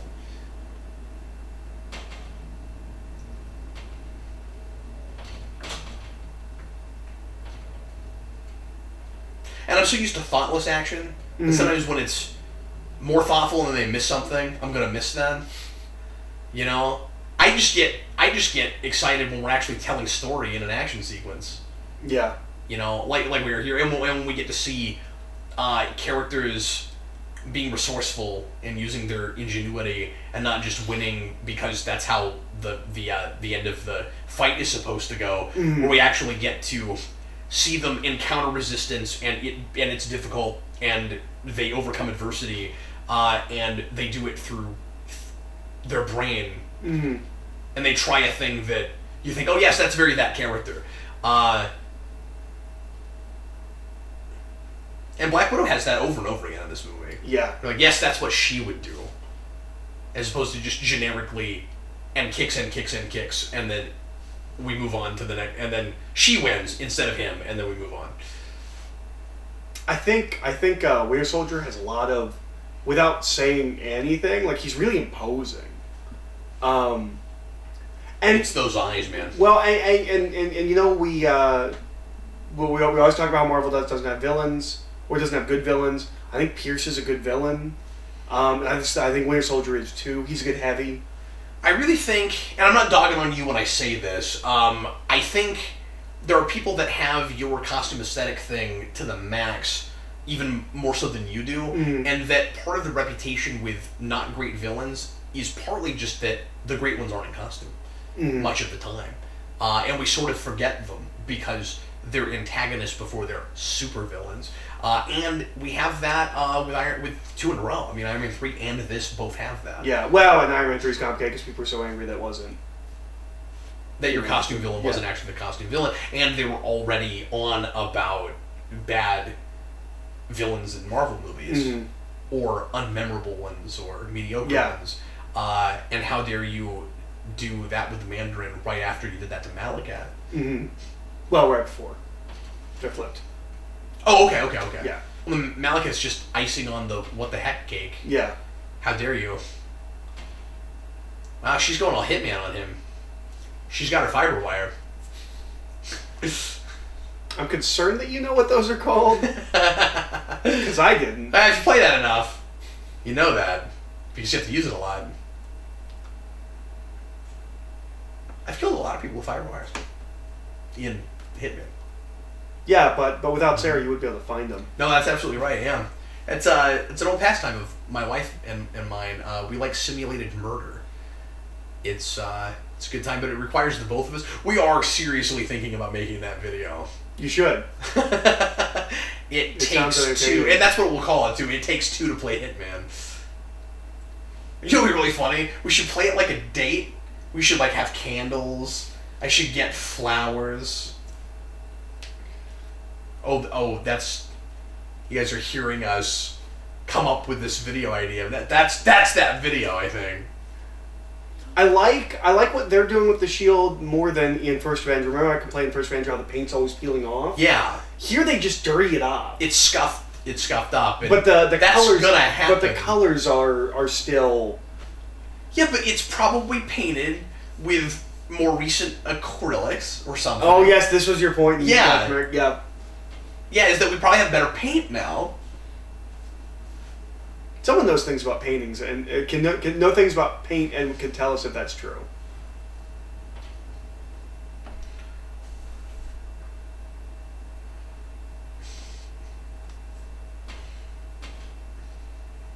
Because I don't know if we've improved on paint. Oh yeah, I think we have. I know we've improved on making colors and things and different colors, but... And making them less toxic. Well, yes.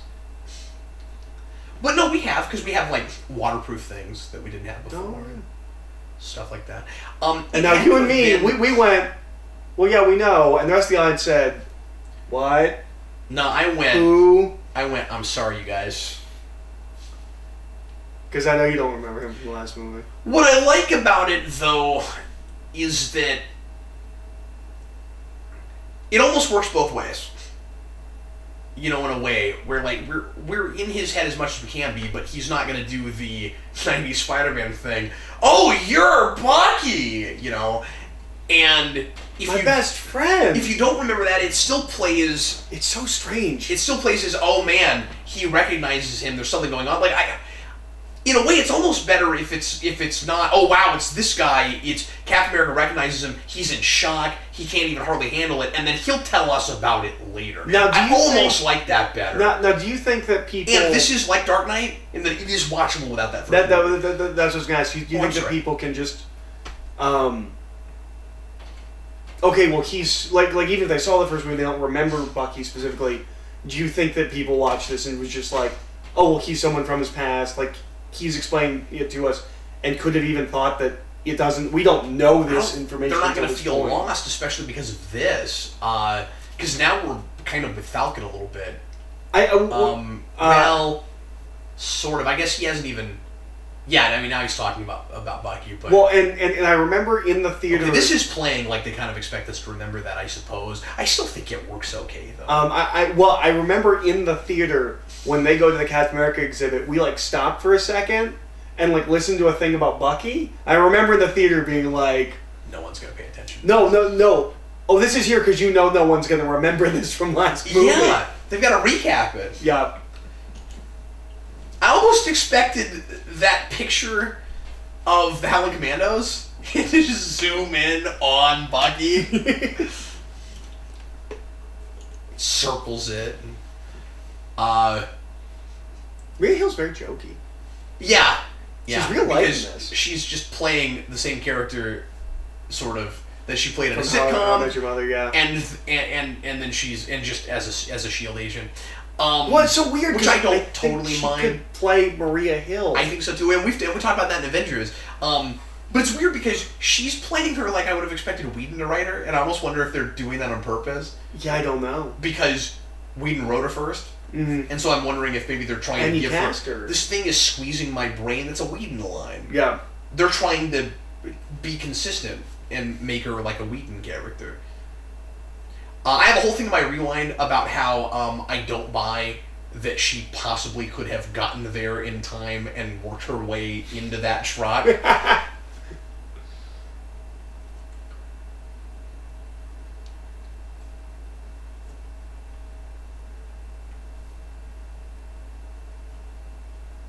So was it an LMD that we saw die?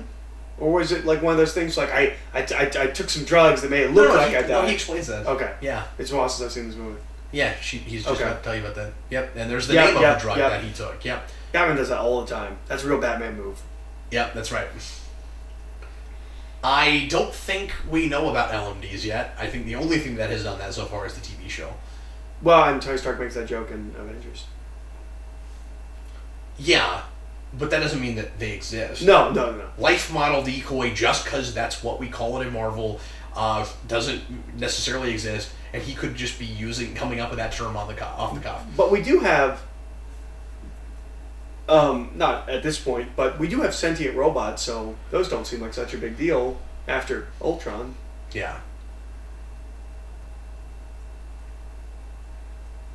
So I made the mistake when we talked about, I probably mentioned it in First Avenger. I said something about they're cutting his arm off, and somebody mentioned in the comments that that's not what happened. I forgot that it was already gone when they dragged him through the snow. That was one of my big complaints when I saw this the first time, is that all of that felt a little truncated and hard to keep track of. Yeah, I remember multiple viewings and stuff, fine, but first viewing, I could not keep up with all of that. I remember feeling like there were things that I knew because I read the comics and I know how Winter Soldier works. I don't think it was super clearly for first viewing communicated that they keep putting Bucky under and bringing him out, and his memories are wiped. Everything. Like I felt like, I remember feeling like. That wasn't communicated super well. I didn't feel like it was communicated super well to a general audience. Yeah. But, you don't want it to just feel like representation of things from the comics. But it's hard for me to... Or like you did prerequisite. I don't know if you have this, but a lot of criticisms I have of things like that, or things that I feel where I'm like, this isn't good for a general audience, or like that kind of thing. You can't be sure because you know it. Well, and the more I watch it, like I forget that, because I don't think about. You're familiar with it, and you're not thinking about the comics because you've seen this version of it enough that's what you think of first. Yeah, and it doesn't feel peripheral anymore. And I think an audience that is invested in this really likes it and gives it multiple watches. It's then maybe okay. It's not like some of the Harry Potter movies where there's just chunks missing. That inform the material, and then it watches more like extra material.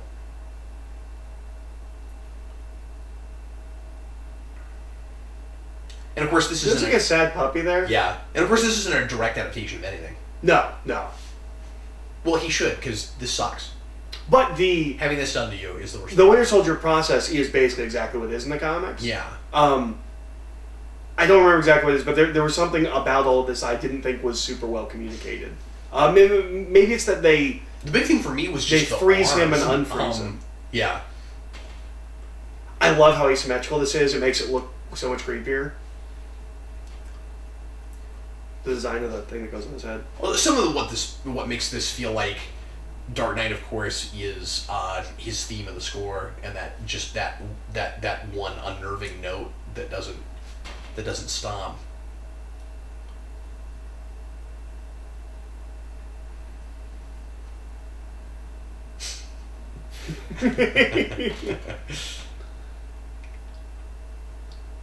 I guess we've talked already at the third act. I know. I guess maybe we've talked about this before too, but I miss him. Where is he? When does he show back up? It's got to be. Well, I was gonna say it's got to be Avengers, but what's he gonna be doing with Thanos? Organization. Maybe Black Panther. You could somehow get him in there. I don't know. I don't think he's in that movie, but I mean, we don't have a lot of casting for that yet, but I'm saying places that he could show up. I could see, given that that's an independent nation, if we do anything outside of Wakanda, I could see him. Or they could even hire him to do something. Yeah. Because we don't know what he's doing. Because he's off. He's in the wind. Yeah.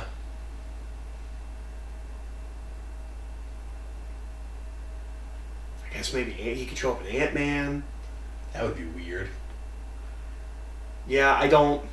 I'm just trying to think of the movies that Although I say that, it's not like that character doesn't work in a comedic place necessarily.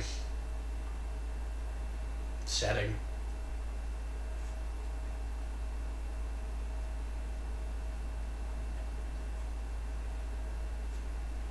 And I love that he can say that. I do what he does, but slower, and not just feel like an extension of that character. Yeah. They just click. That's all. You know, we haven't talked about this, but it's amazing how much he looks like the version of Nick Fury that was based on him. It's amazing. Yeah, I don't know how they found an actor that looked just like the version of Nick Fury that was based on the actor. Yeah, it's amazing.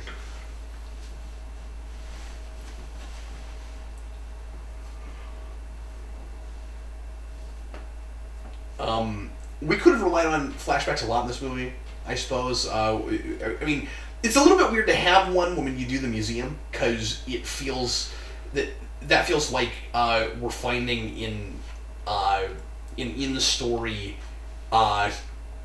in the scene, a way to give some of that exposition and just to have him thinking about the past without having to resort to flashbacks. It's weird to do one, and yet, especially because, again, as we keep saying ad nauseum, Bucky's not a big enough presence in that first movie. You can kind of see why the Russos would feel the need to cheat a little bit with that. Mm-hmm. We need to see him as that character at least once. Now, if you had it to do all over again, you'd go back and seed it.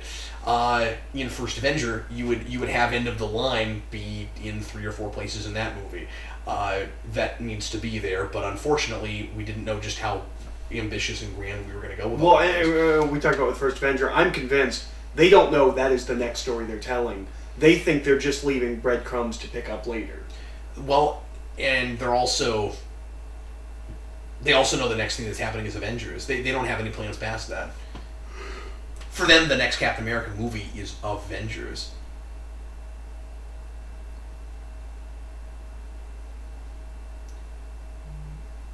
Again, if I made a top 5 or 10 list of Stan Lee cameos, that's probably on it. Yeah, it's a good one. I like that one a lot. Amazing Spider-Man. Yeah, that one's great. I like the Daredevil one. I love the Thor one. Yeah, the Daredevil one's great. The truck in Thor, that's so funny. Yeah. Stan Lee trying to pick up Thor's hammer, that's pretty great. Yeah, I can't believe how fast this is trucking. Yeah. It's just so deliberately paced. Now, I remember the first time I saw this... So, in this moment, is this Black Widow? It's been a little while since I've seen this film. Is it her yet? Yeah. I think it has to be. Okay. Because there's no point where they... Yeah, it has to be. Okay. Because she's going to put that thing on.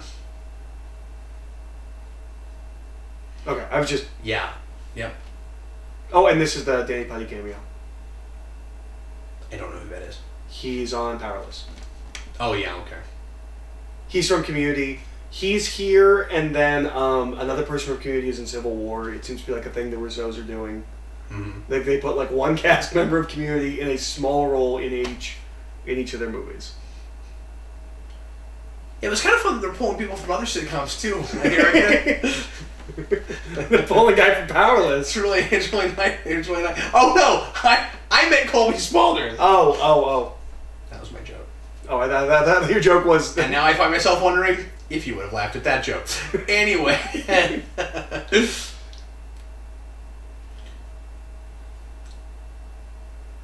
One of my favorite lines. Captain America was Steve Rogers the whole time? No! I don't know how he kept that a secret with his helmet off. That guy's good at calculations. One of my favorite, and he's played Mr. Lau probably 18 times since then. He was the same character. Remember when he showed up on Arrow as Mr. Lau? Yeah, I was gonna say, was he in Gotham too somewhere? But I know he was in Arrow, and he's just Mr. Lau in Arrow, and it's great. And that show is just Dark Knight Rises the series, Dark Knight Rises of the series, so it's great. But anyway, one of my favorite lines in this whole movie is after the speech when Falcon asks if he wrote that down or if he just came up with it off the top of his head. And it's a fun line, but the way he delivers it with that reverence and kind of awe, like I really like that he's able to look up to Captain America as a hero the way he does, and still work with him and you know, they act like they're equals. Well, and it's not said. Just look at how he delivers it. That smile. Oh, I love there's him. I wish Anthony Mackie was my best friend. I love that guy. Thanks.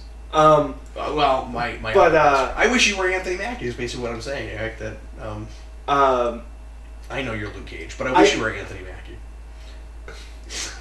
I think it'd be real easy to assume that, like, Falcon's grandfather served in World War II or was at least alive and was inspired by... Like, I bet you in his family history there is a Captain America thing.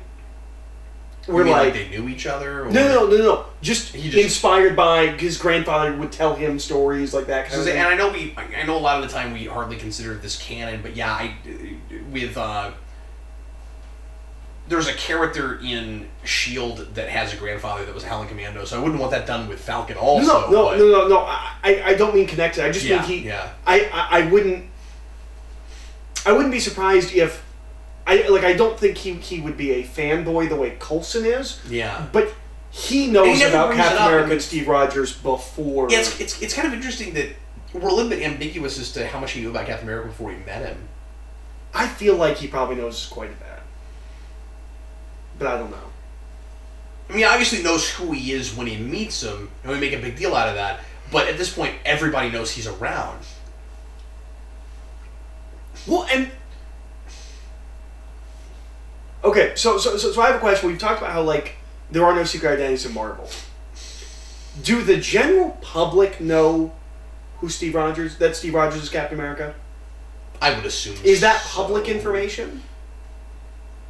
It wasn't... It wasn't classified in World War II. Yeah, I guess you're right. So you think that would come out? You think news outlets would run with that at the very least? I just wasn't sure. Yeah. At least I don't think it was a... I mean, even when he was, doing, like, the films and the USO shows and all that, and he's known as Captain America, I don't know that it's a secret that he's Steve Rogers. I don't think so.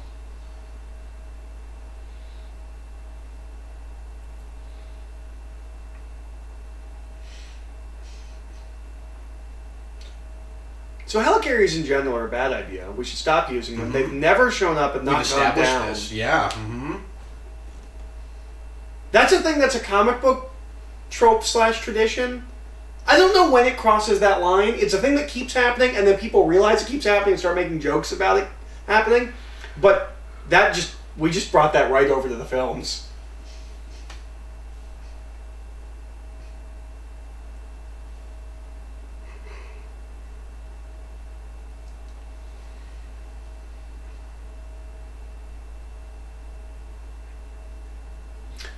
So, where is his Avengers costume? Because he has to go steal the World War II costume. I would assume S.H.I.E.L.D. has it too, probably, or... I don't think the tower's built yet, is it? I mean, there's the big A at the end of the... But I mean, like, I don't know if they've furnished it and established it as where the Avengers are like... I'm not sure. Or like getting together and stuff. What's going on between Avengers movies is weird. Yeah. In Ultron, it seems like they've been hanging out quite a bit. Well, my point is, wherever it is, unless it's in his apartment, and of course he can't go back there right now either. Yeah. He's a fugitive. So he wouldn't be able to go for any personal belongings or something or anything owned by S.H.I.E.L.D. or Stark or the Avengers. Yeah.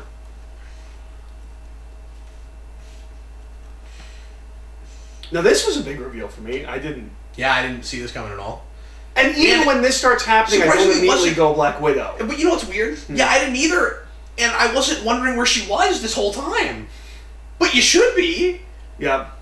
Because you got Cap and Falcon fighting together. You got to wonder, where has she been? And that's also a really Whedon line. Yeah.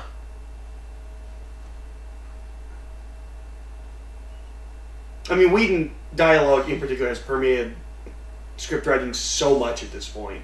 I don't just mean superhero films. I mean, Buffy and Angel had a major effect on how we write dialogue moving forward.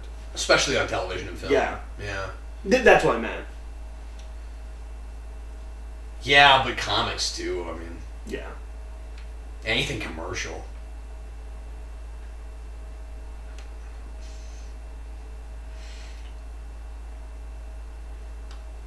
And this Falcon is also basically the design for Ultimate Falcon. Which I think looks great. Yeah. In at the end of Ultron and then into Civil War, we'll give him more of a comic booky, superhero-y looking costume. I like that this is a trend that we're doing of evolving costumes. Like, he doesn't have a costume. He has a jetpack because he's a soldier. And then we'll later give him a costume. And he's going to be an Avenger. Mm-hmm. Yeah, I'm having a different viewing watching this again because I don't think I've watched this again since the rewind and since I did a lot of research and listened to the commentary and stuff. Mm-hmm. And I'm just remembering a lot of things that they talked about. And I've talked about this before, but the thing with Anthony Mackie where every time they got a good take, he would say, "Cut the check." So every time he's on screen and does something cool, I want to go, "Cut the check!"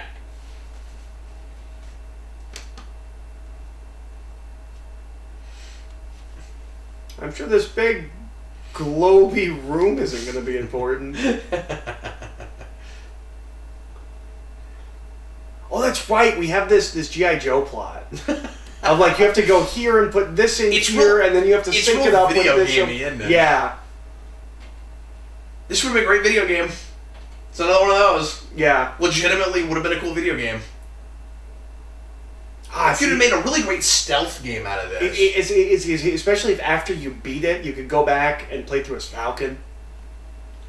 You just fly through levels. What I think would be really cool would be if you didn't know, like, who was a S.H.I.E.L.D. agent and who wasn't, and how you interacted with them, like, was affected by whether or not they were really cool. they were a Hydra agent, and you could kill people and find out that you accidentally took out a good person. We have attempted things like that before, and we do not have enough. Well, I don't know about right now, but a lot of the games I know where we attempt things like that, we weren't there yet. There's The Thing game where the whole thing is that it's a team mechanic. Do you just mean in like your choices, like in much smaller ways affecting the story, or the specifically like the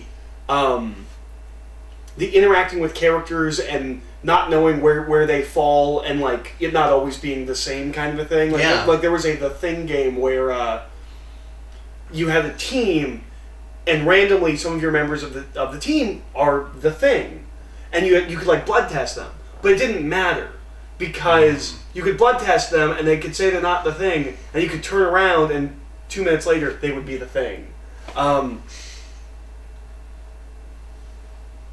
That's unfortunate. Yeah. Although I've not played one of those big space ones that everybody likes, the Mass Effect. Yeah. I know that's all about decisions and it carries over from game to game. Yeah. Mm-hmm. In relationships. So maybe you could do it. I haven't tried that in a long time. I'm not great at those kinds of things because I don't have a lot of experience with it, and so I couldn't get very far when I tried it. But I only looked at it. I've never played Mass Effect, but I've always wanted to because it seems like a really cool franchise. Yeah, and people tell me all the time that I would love it because of the Star Trek influences. That's funny because I was interested because apparently it's really inspired by Babylon 5. Which is really inspired by Star Trek. Yeah. You can't have one without the other, so that makes a lot of sense.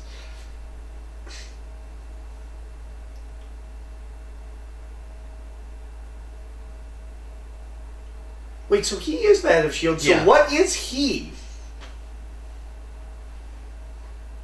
He's not like a senator. I forget what exactly his title is, or if we're given. Because I thought it was something of S.H.I.E.L.D. This all made sense to me when I wrote that.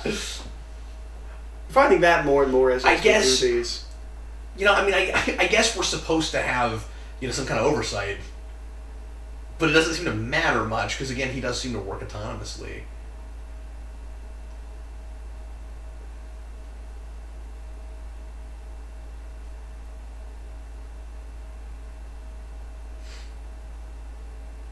This was really cool. And looking back, this seemed like an inevitability.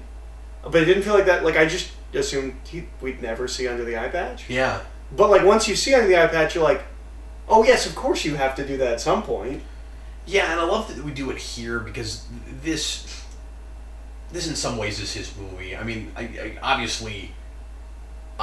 it's Captain America's film, duh. But we have a number of characters who get interesting character arcs, and I just really like the eye patch motif, where he's finally opening his eyes and rethinking that compartmentalization idea, because he thought he was more in charge and in control than he was, and he couldn't see everything because he was only looking through one eye. Arguably may have even been in denial a little bit. You gotta wonder if there weren't suspicions he ignored. I do think it's interesting that Pierce is more Nick Fury's villain than he is Captain America's. Yeah. Yeah, that's a thing that I talked a lot about.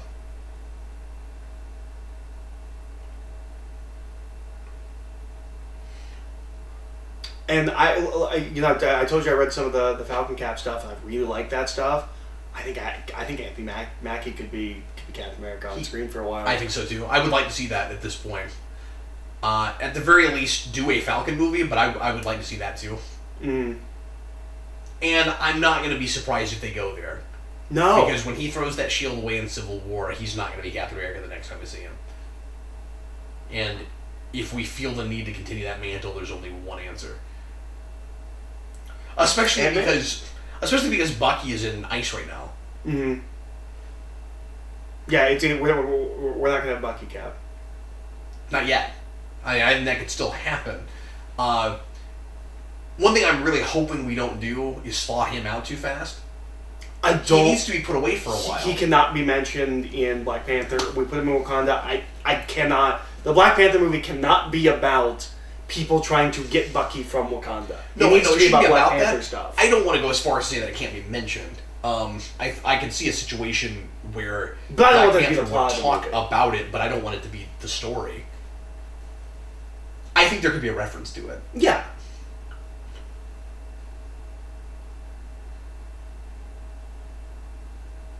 Last we meet.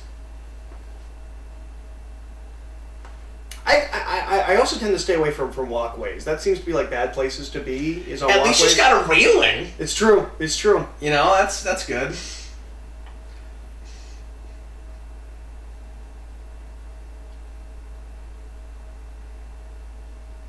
This is gonna sound real obvious and dumb. I like that we use guns in this movie. Yeah. I like that we're not in this place where it's like, well, they're superheroes, so they don't use, like, Falcon uses a gun. Black Panther uses, Black Widow uses a gun. He would. Black Panther would use a gun. Absolutely. Winter Soldier uses a gun. And I also like that they're not, like, laser guns or, like, high-tech, like, they're just guns.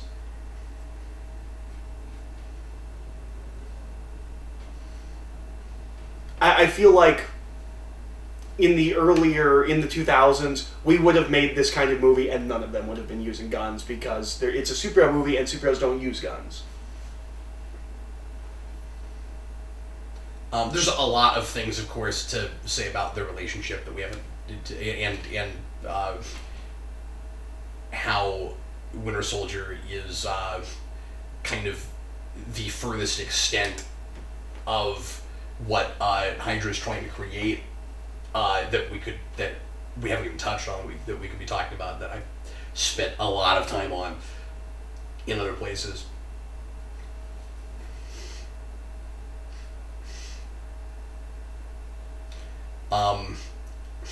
I like the sacrifice she's willing to make based on being inspired by him. And the thing I'm always so impressed with this ending is that I actually buy that Captain America gets through to him. That's tough. That's a hard thing to write. It helps that he's real conflicted in trying to go against his protocols a lot earlier than this. Mm-hmm.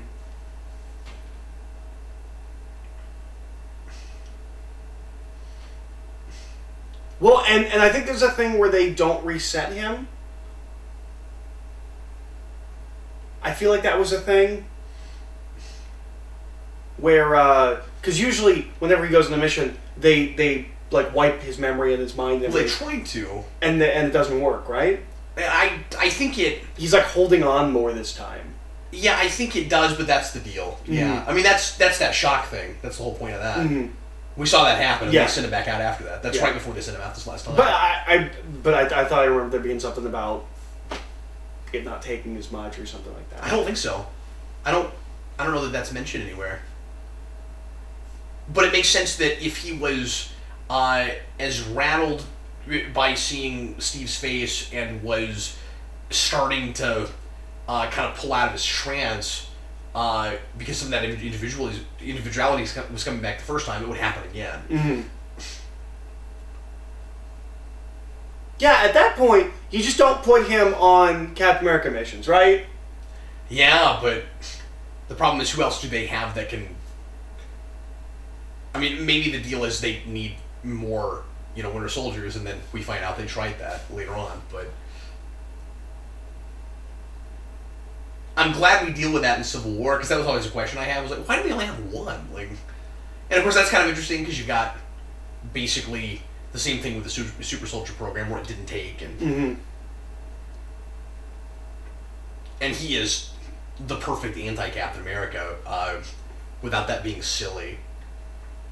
Well, one of the things I liked in the comics that we did with Winter Soldier is that they both miss that period of time, but he has a presence over that period of time. Because he doesn't get to remember any of it other than way more tragic. He's being used. And so when he finds out about all that, he would feel guilty about it, but there's nothing he could do about it. But he's also kind of someone... a man at a time.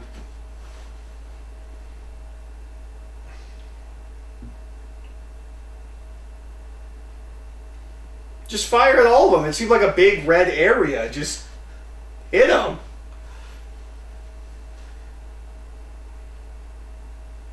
Well, it's probably... This was a very specific section of the United States. This part, we would have been fine.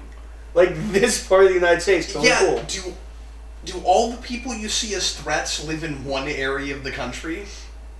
Or were we just going to do that and then move over and do that part? Like, it's only as many as we could hit right now. We haven't talked about this, but the technology is mortifying. I mean, it's really scary. The idea that you could come up with an algorithm that would tell you, based on past experiences and things they've allowed to publicly show up. I mean, it's the kind of thing that makes you want to turn off your cell phone and get off your internet and never do anything with social media, because if you can be, and I really buy this, and we know that and stop a lot of this this videos happen. Doing things. Where I'm letting people know too much about my psychological profile, where you can go in and look at an individual and guess how they're likely to vote, and the kinds of decisions they would make based on certain scenarios. It's really scary. I like that they don't just take out all the intelligent people, they take out all the people that they think they can't control. Or that's their plan. We didn't talk about the Doctor Strange thing. No, we didn't, because I just figured you'd yell at me and tell me it's not continuity error. No, it makes perfect sense that Hydra would be worried about. I just kind of forgot about it. Well, that's what I always said, and then I saw Doctor Strange, and now I'm not sure about it.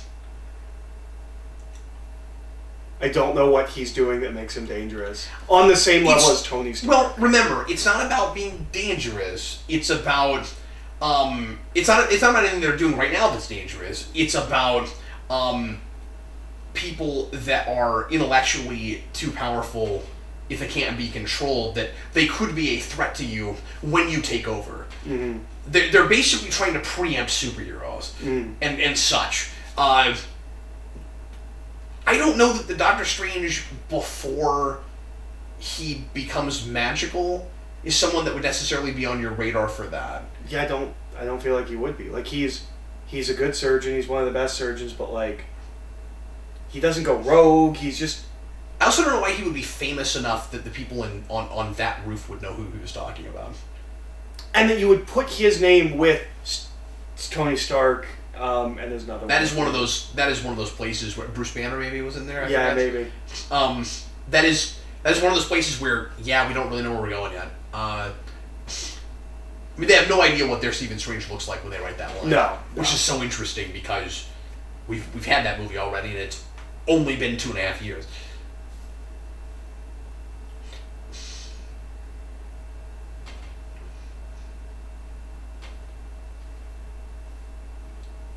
So, how do you feel about now knowing what we do with the Crossbones guy? The Crossbones guy? Well, here's the thing, because I mean to mention this. If you listen to the commentaries for these movies, I love the bit where he said, they don't have numbers. Because I just call him Crossbones because he's Crossbones. Yeah. They call him Rumlow. Like, in the commentary, like, that's how they think of that character. They think of him as Rumlow. Yeah. I just think that's interesting disconnect between, like, me, the comic book fan, and you, the guy making the movie. You're thinking of them by their names. Yeah. And I'm just like, well, that's Crossbones. But so anyways... Well, yeah, but through the majority of the movie, he's a S.H.I.E.L.D. agent. You know, I mean, like... Well, but they do it in Civil War as well. They only refer to him as Rumlow. Well, yeah, sure, but I'm saying the majority of the time they've spent with that character, they've called him that. And also remember, you got to put yourself more in the shoes of the people making the movie. They're looking at a script. That script says Rumlow every time he's on screen. It's true. They're used to seeing that. But do you feel like we're set up for something that we don't really get paid off with him at the end of this movie? I'm so indifferent to it. Or do you think he could have just died at the end of this movie? Because I like what we do with him in Civil War. I like that they've got a history, but it also feels like you guys keep setting up things that you don't know how to pay off, and you don't pay off the way it seems like you're going to. It felt like it was going to be a bigger deal just because of... Or at least happened later in the movie, and that he would be more of a presence there for a while. Because at the end of this, like, we really focus on him, like, he's coming back, he's sticking around. I think that's weird based on what we did after that, but beyond that, I'm indifferent to it.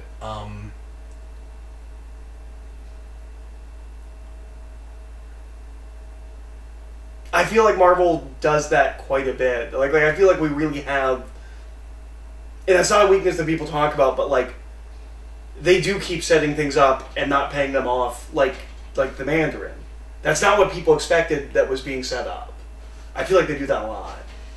I'm not saying they do it badly. Like, I really like what we do with the Mandarin. I don't have a problem with Crossbones. But we do keep setting up things kind of like they're going to be more important than they end up really being. I don't know. Really like the subtle strings in the score just before this somewhat bigger bit.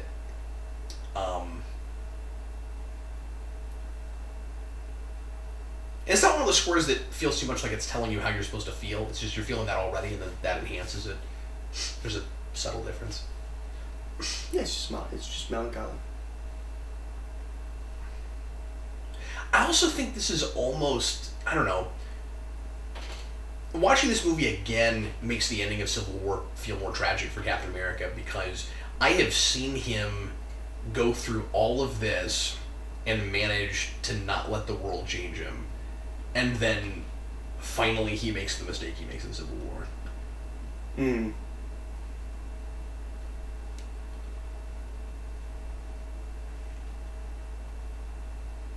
You know, like, obviously this is the ultimate test for that character. You know, I wonder, even if he had access to his Avengers costume, I wonder if he would still wear that costume, because that's what Bucky knows him in. This is one of the single greatest shots in all of superhero films. Yeah. I say it every time I see it. Should have been a poster. Maybe it was a poster. Well... Not to sell the movie. Yeah, maybe later. Yeah. It's a poster I want on my wall. I've said that before. But I'm sorry, what were you saying about the costume thing? That he would intentionally wear that costume because he's going to see Bucky, and that's the costume Bucky would know him in. Yeah. Definitely.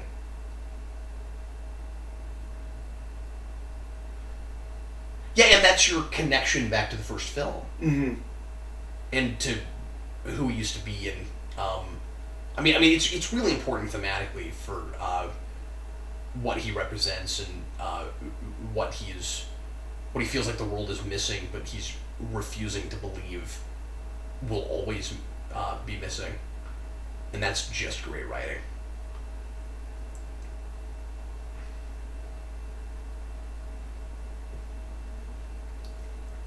She's going to be important. Remember her face.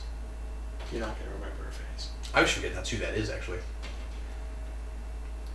I mean, they tried. This is a weird thing. They're trying harder than Bucky. At least we get her at the end.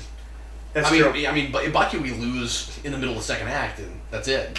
The thing with Maria Hill is a thing that I always forget about until I watch like Age of Ultron. I was like, oh, that's right. We put her at Stark Industries for some reason. Yeah. That is a thing they deal with in the TV show. That she's at Stark Industries? Uh-huh. Yeah, she gets a pretty good episode. I wish she was there more often. It'd be great if she was one of the main characters in that show. But and this is something that feels like she could have been the director really easily. When I saw this in theaters, it felt like everything was different now, and then no movie deals with this until Civil War. That all of these files and personal information is just out there for people to have. Mm-hmm. And even then, Civil War doesn't do what you would think it would do, which is they now have personal information. They now have, like, he's going for a very specific thing in those files. This feels like a much bigger deal than it has ever been utilized as. I probably brought this up in the other commentary, but this guy at the hearing on the left there is the lead Mako in third season Enterprise. He runs the soldiers that are stationed on the ship.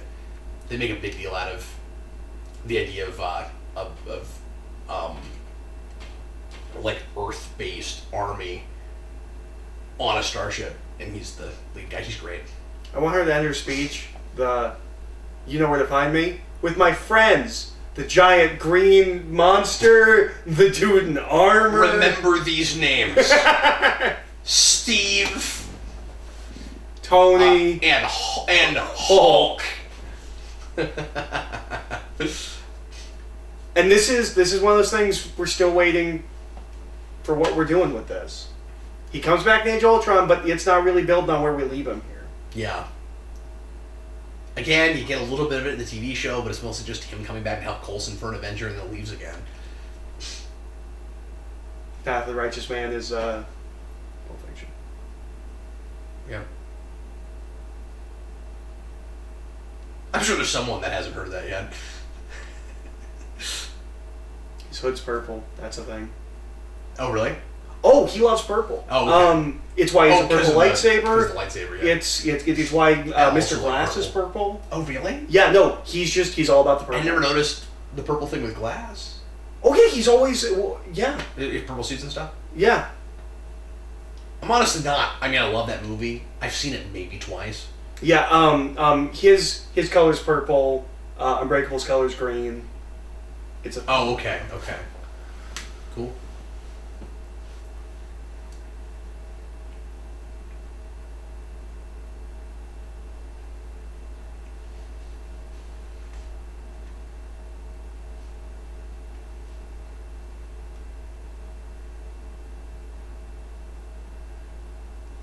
And you're not a redhead, no.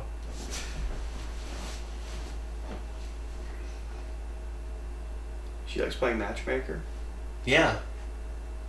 That's a character trait I could see coming up more often. Yeah, and I wish it did, because I like the idea that she derives some satisfaction from seeing other people be happy because she doesn't think she can have that. Mm-hmm. She doesn't think she's worthy of it. She's too hard on herself.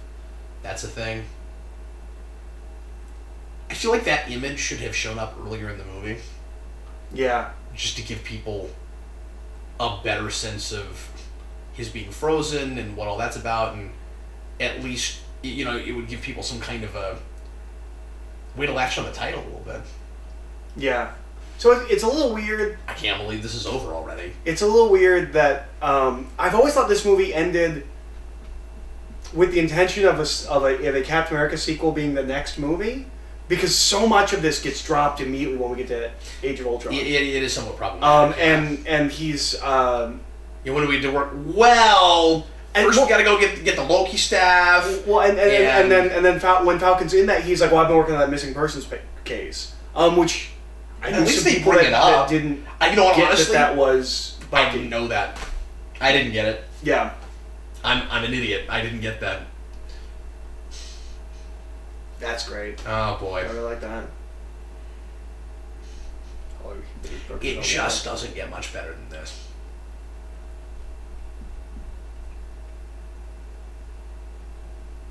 I do not remember what the post-credit scene is in this movie. Oh, I do. It's that scene that should be in this film. Is there a mid-credit scene? Yeah. Okay, then that's one I don't remember. I think.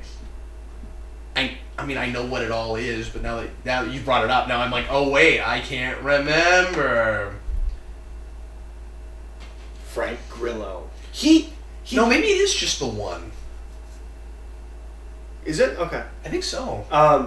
Frank Grillo has like a supervillain name, like for a while. People... No, they set up. Don't they set up Age of Ultron? Don't they have the twins thing? Is that this movie? Yes. Yeah. No. Maybe. Isn't that this movie? Or is that Guardians?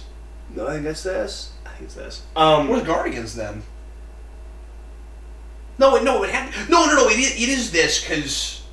Wait. It'll be here in just a second. Yeah. Yeah. Yeah.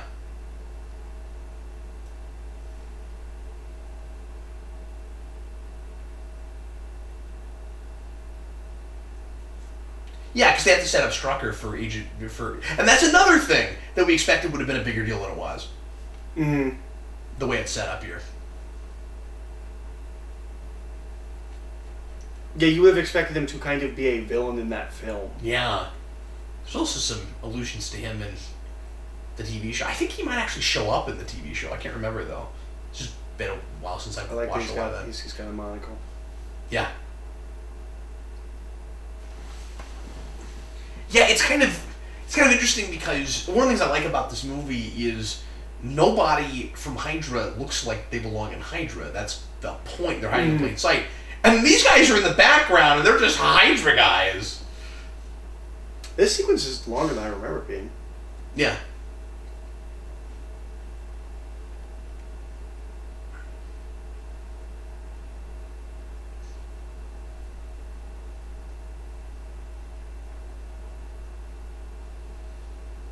Age of Miracles. I spent this whole time trying to remember what that was.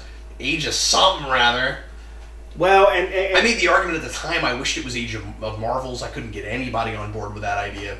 No, but, that would have been cool. Well, I remember people reading that line as, well, that's what we're going to call mutants in this universe.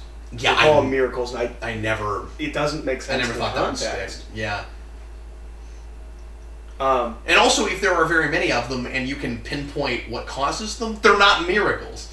You made them. Yeah. But I was saying before we got to that part. Yeah. That Frank Grillo... I didn't interrupt you. That scene interrupted you. Frank Grillo, who plays Crossbones, I kept hearing people call him Frank Grillo, and I just assumed that was Crossbones' name, because I don't know Crossbones' name. Oh. So I just assumed his name was Frank Grillo, and then I realized that was the actor's name, and that's not Crossbones' name. But it sounds like it could be. Yeah, sure. That sounds like a guy that shows up and punches you in the face. Frank Grillo? Mm-hmm. In an elevator. Yeah. That sounds like a guy that turns on you in an elevator. There were only 3 stand-ins. When you that's suddenly weird. You realize... put the based on a Marvel comic by Joe Simon Jack Kirby, like, there? Like, you would think you just put all their names at the end in the special things too. It's just random. Or that it would be somewhere around the title. Yeah.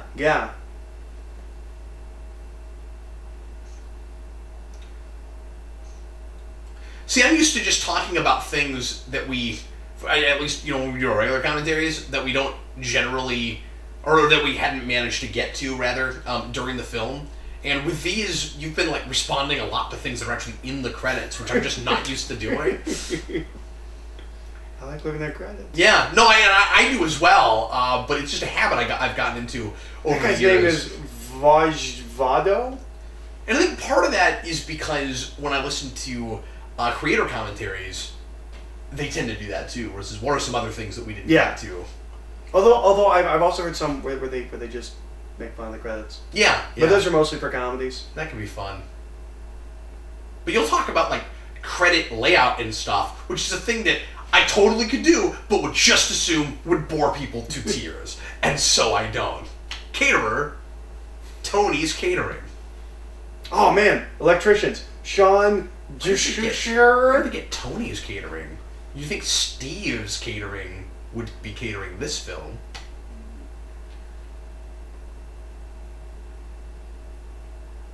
Maybe Tony Stark has better taste in food. Well, see, Steve's Catering doesn't actually believe in any kind of health oversight. Mm-hmm. So they're not legally allowed to serve food. Oh. Are you implying that because he's from the 40s, Steve just doesn't care about eating healthily? So thanks to Bendis, Brubaker, Colin, Gabriel Delgado, Harris, Kieran Dubar. You know who's not again? Brubaker. No, Brubaker was. Oh, was he in there? Yeah. Oh, no, he was like the second name. Once again, it would have to be. Once again, yeah. Not. What's his name? I don't know. I mentioned in the first one. Steve Englehart. And he did do a Secret Empire thing. That's his big thing with Captain America, but Steve Englehart. You always bring that up. I don't expect to see his name everywhere. But he does? No, I know that. It's just, you bring that up all the time, and it's not as funny to me as it is to you. It's so funny. You made a video on that like 100 years ago. I get it. You think it's funny that he thinks everything's based on his word, but let it go. Well, and of all of them, this one might be the one that could have been, because he did do a story where there was a secret empire running the government. That's fair. But that's not where they got it from. No, Just because you do something like something someone else did, doesn't mean you have to credit them. Visual effects, Logan. Wow.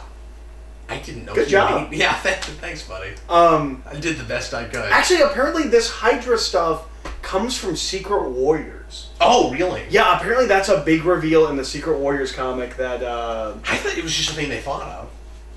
No, apparently it comes from Secret Warriors. I don't remember them talking about that in the commentary, but maybe so. That's what I've been told. But I've not read Secret Warriors. I've always meant to. It seems like a cool book.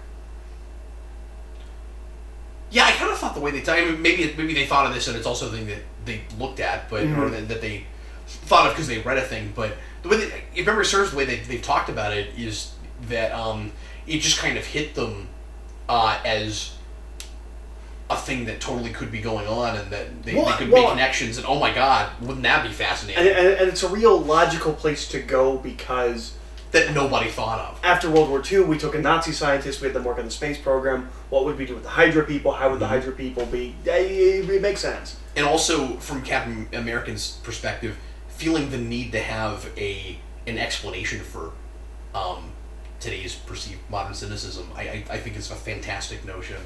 This scene should be before the let's go to work scene. It should be during... It should be after that montage, but before the let's go. Yeah, the difference between this and some of those other scenes that we feel like should be in the movie is...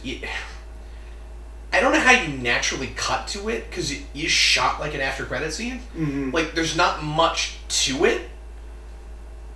And you'd almost have to end with it. I don't know. Like, you would need something else around it. Yeah. But it doesn't feel like an after-credit scene at all.